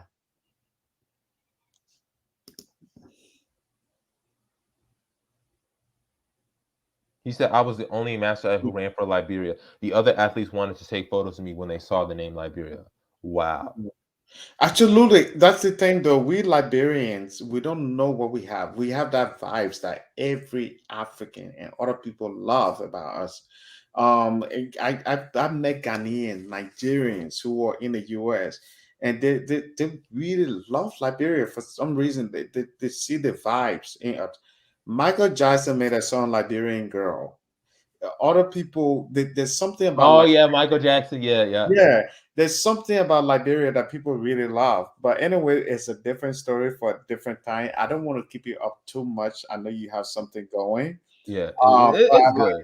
I like what I've been in numerous situations. I'll get there, but yeah, I like and what the person to say. This is a white young man. Thank you so much for that comment. We really appreciate you. and what I would say to all my Liberians out there Yeah, is keep your head up, stick your head up, and don't let anybody dictate your country or tell yeah, your country story yeah, than us. At yeah, some point, we have to tell our stories. I'm yeah, tired of seeing on YouTube, going on YouTube and seeing Vice, seeing all these other people do yeah, videos on Liberian history, and ain't no Liberians doing anything. When yeah. I did my Liberian presidential series, I literally typed in the names of many of these presidents, and my video is literally the only video that shows up. Wow, You type in Alfred Francis Russell, I'm the only video that shows up. You type wow, up Anthony W. Gardner, my videos are literally the only yeah, video that shows up. wow. At some point, we got to stick our heads up and say, We yeah, have I'm to. proud of Liberia. And Yeah, yeah, I'm going to fix it. My yeah, country didn't have the opportunity to reach its full potential yet. But yeah, I'm here to speak for those ancestors who never had a chance to get there. yeah, Okay. And make sure that motivates you every day. This yeah, could have been my grandma that could have been there. This could have been yeah, my great auntie that could have been there. yeah, And it's your job to fulfill your ancestors' dreams yeah, and fulfill their destinies. And don't let nobody else tell you about Liberian history. I don't care if it's a Ghanaian, a Nigerian. Don't let them come at you and disparage your country for the history that it has. yeah, As an African American, when an African quotes Liberia, do not ever let them come at you and say Liberia is the reason as if it's a failed state. yeah, Check them and say, what about your country? You yeah, talking about my country. Why don't you talk about your country and your genocide and your civil war? yeah. My country did Absolutely. something. Yeah, Your country wasn't there in 1945. Your yep, country wasn't even a thought, but my country was. yeah, So that's what I say. Keep your head up. Don't let nobody tell you your country. And when somebody intentionally misinforms about Liberian history, check them. I'll check them because I will be anybody in this world for you to drag Liberia or to talk bad about it and you don't know it. And I yeah, know this information and I've been doing this for a decade. I mean, half a yeah, decade. You're not going to do it in front of my face. I will check you. Yeah. Like I said, Liberia's got all its problems, but guess what? Those are my problems. Yeah. Those are not your problems. So do me a favor and stay out of it. Make That's sure to like, share, and subscribe to the BIO African. Make sure to register at baioafrican.org. Make sure you register at baioafrican.org. Here is the website. So I want people to see the website so they know. So here is the website of the baioafrican.org. Hold on, let me get there. Here yeah. is the home page of the baioafrican.org. This is our home. Here are our latest vlogs. Here is the About Us page. Here's the About Us page. Man, you guys have the website like that. That's good. We have the About Us. We have contacts. Which one is We the even have. registration? We even have. Informations? We even have a African. We even have a website from one of our members, which we're trying to get to. Let me see if I can get this as well. That we're trying to. He wants more of us to post, so I'm gonna try to see if I can get there. I'm not for sure. Take your time, brother. No, hold on. Let me see. I don't know why. Hold on. I think that's what it is. Okay, it's not there yet. So one of our members did create it. So I'll get back to that. But yeah, make sure you sign up to the website. When you sign up to the website, make sure you upload a picture so we know it's you, so that we're able to contact you. We're able to know that you're a real person. And most importantly, we want you to be engaged. Chat with us, get in, talk to us, give us suggestions, give us ideas. I want to hear back from you guys. I just don't want to do everything myself. I want to hear what you guys have. If y'all want to have meet and greets, I want to know that. I want to be that kind of person that gives you that opportunity. Okay. The organization is in Atlanta, right? Hmm. You guys are based in Atlanta? No, we're not based. We don't have a particular headquarters yet. We're trying to amass a lot of people so we can create departments. But yeah, so that's really what we have right now. Okay. So I just want people to understand that what we're about. We are for Land Infrastructure Nationhood. We are about developing. We are about developing the diaspora, and that's what we are about. And so with that, y'all, thank you guys for having me there. Like I said, I got to get to my physics. I got mathematical physics tomorrow, so I have to get some rest. It was great talking to you guys. I hope I learned, give you guys a lot of information. You can always go to my YouTube channel. If you click the playlist, we have the Liberian presidential series. We have interviews. You can go through the interviews and talk to different YouTubers as well as historians. I got 2 of them. You can watch my Focus on Liberia interview on Focus on Liberia, the Liberia African American Connection. And let me see if people can get that video. I just want to make sure that people can get that video. And you can follow me on TikTok at change change_Liberia_narrative. So make sure you do that. And this is the video that you guys can see, so that people know what I'm talking about. So here, y'all, is the video. It's an hour and some long video. It's an hour and some change video. This is the video that I'm talking about. The Focus on Liberia video. Oh, sorry. That's Yeah, I need to put that up there so that people see. with Dennis Dennis Is Job. So that on your YouTube channel?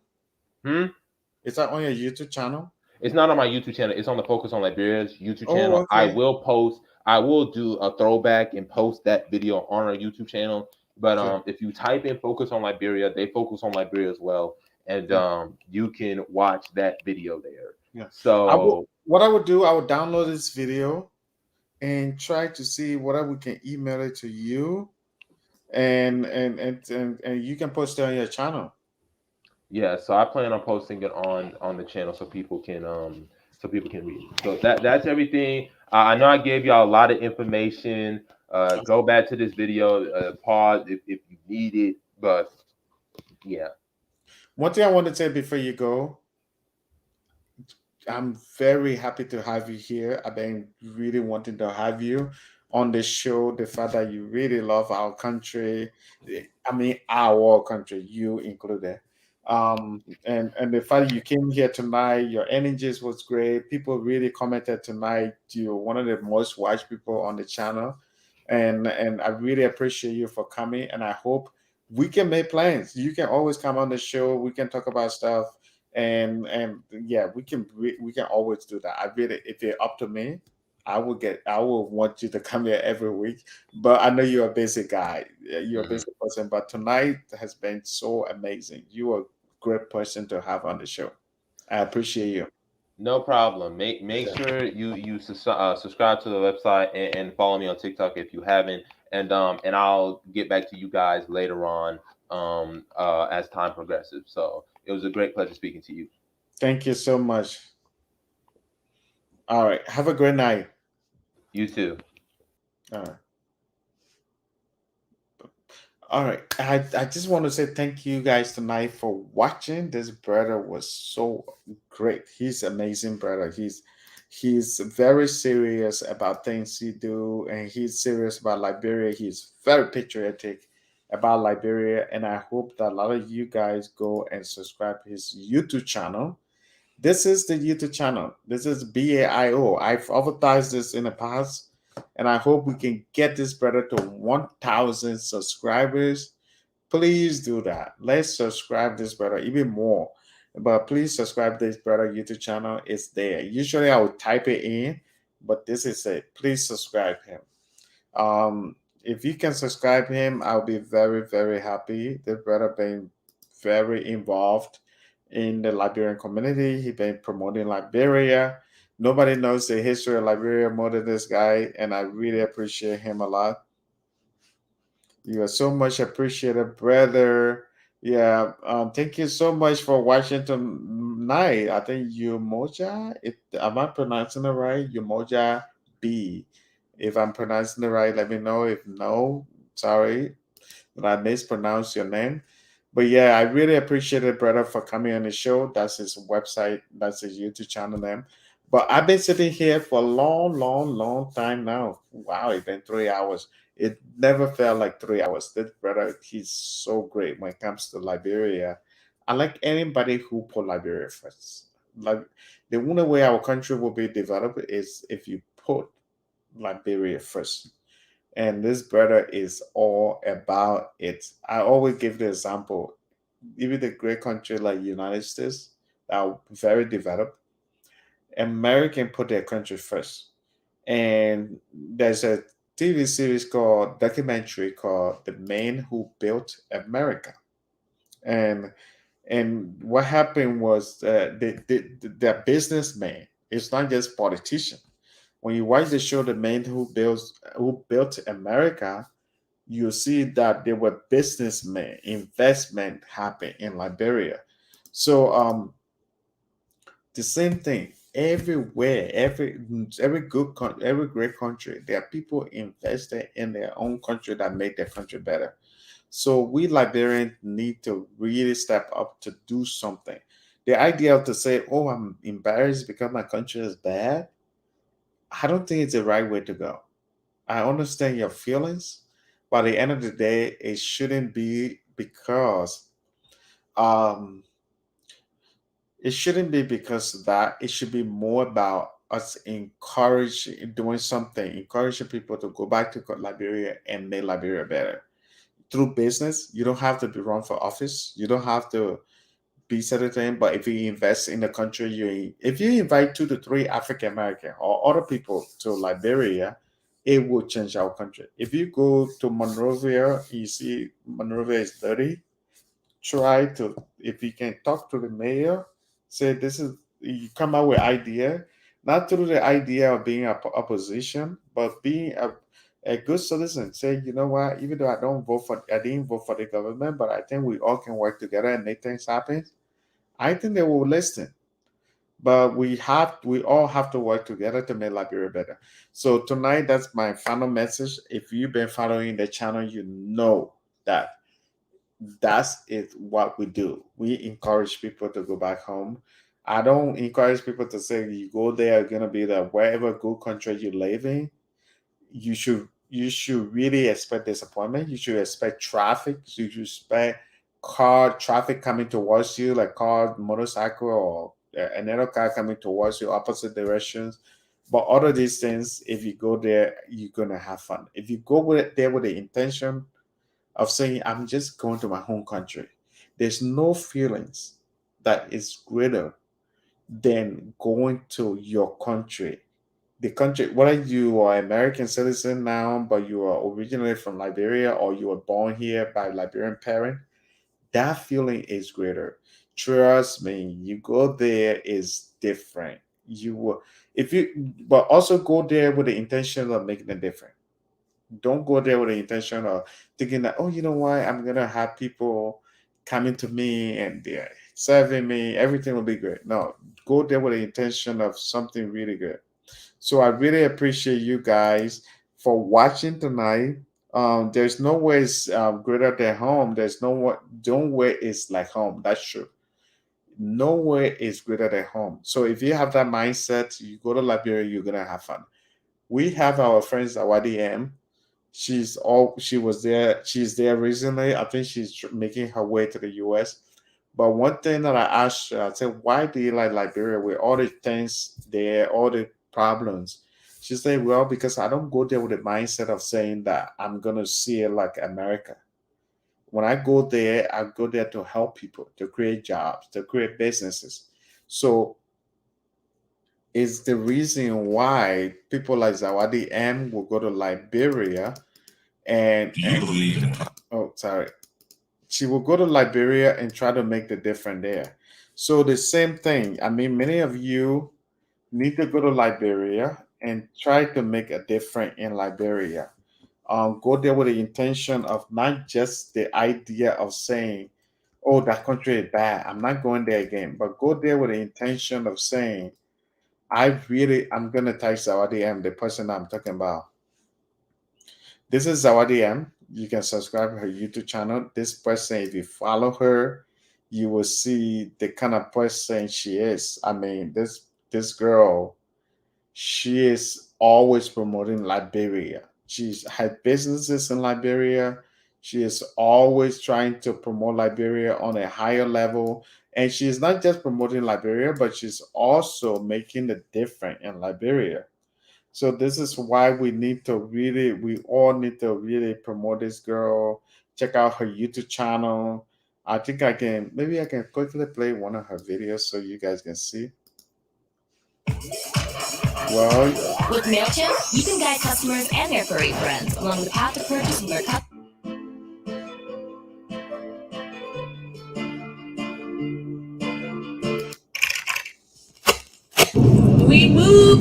we are moving today to I think Monrovia for my somebody last commented saying meeting. we moved. Not last day in Monrovia, but my last meeting. My last meeting, very fruitful business discussion with people from all over the world. All right, we move. Okay, so today is. So anyway, that's the channel that you need to follow.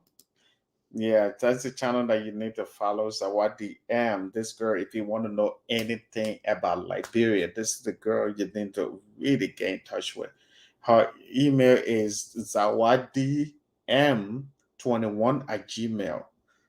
Email her and you will know. Okay, if you comment on her videos, she will respond to you. That's the kind of person she is. But if you want to know how to buy the land in Liberia without any kind of problem, that's the person you need to follow.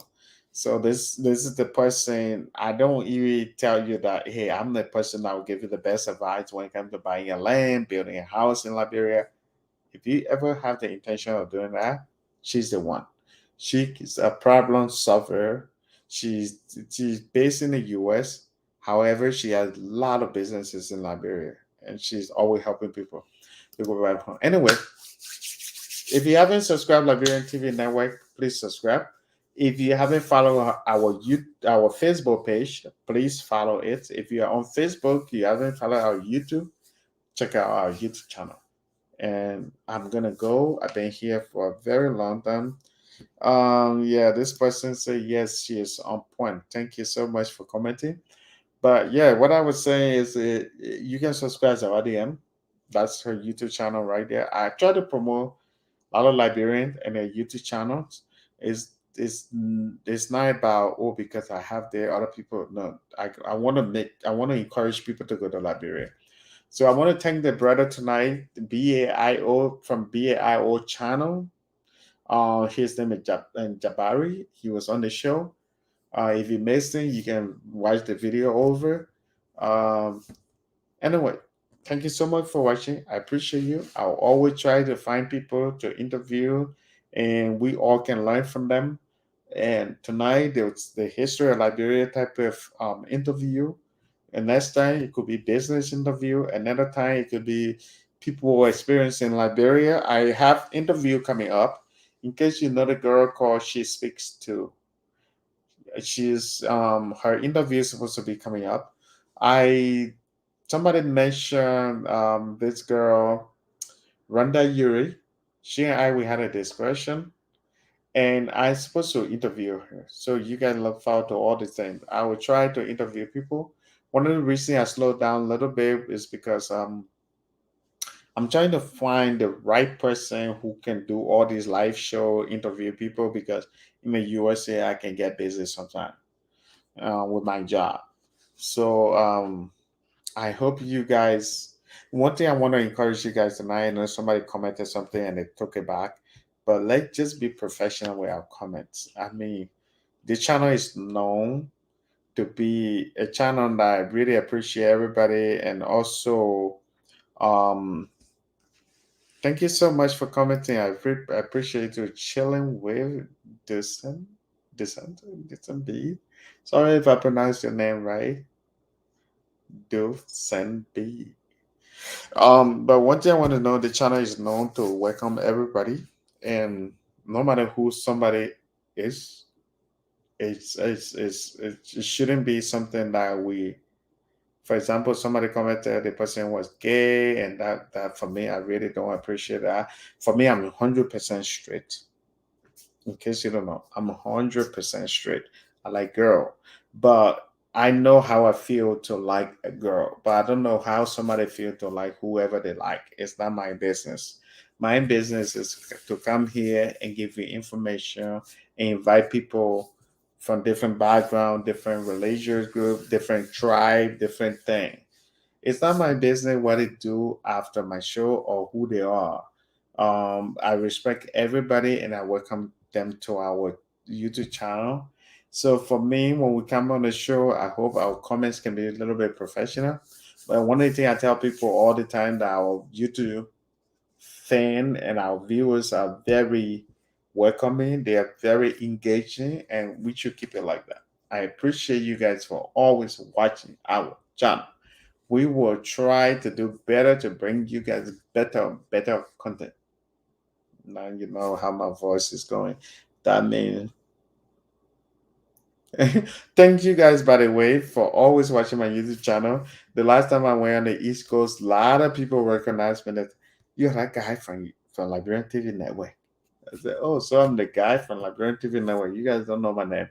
That's why I changed my name to. That is the reason why I changed it to please subscribe. I said please subscribe because since you guys don't want to call my name Jefferson or Jeff, I said, you know what, I'm gonna change it to please subscribe. So people who watching they can subscribe. But anyway, thank you so much for watching. I appreciate you. I gotta go.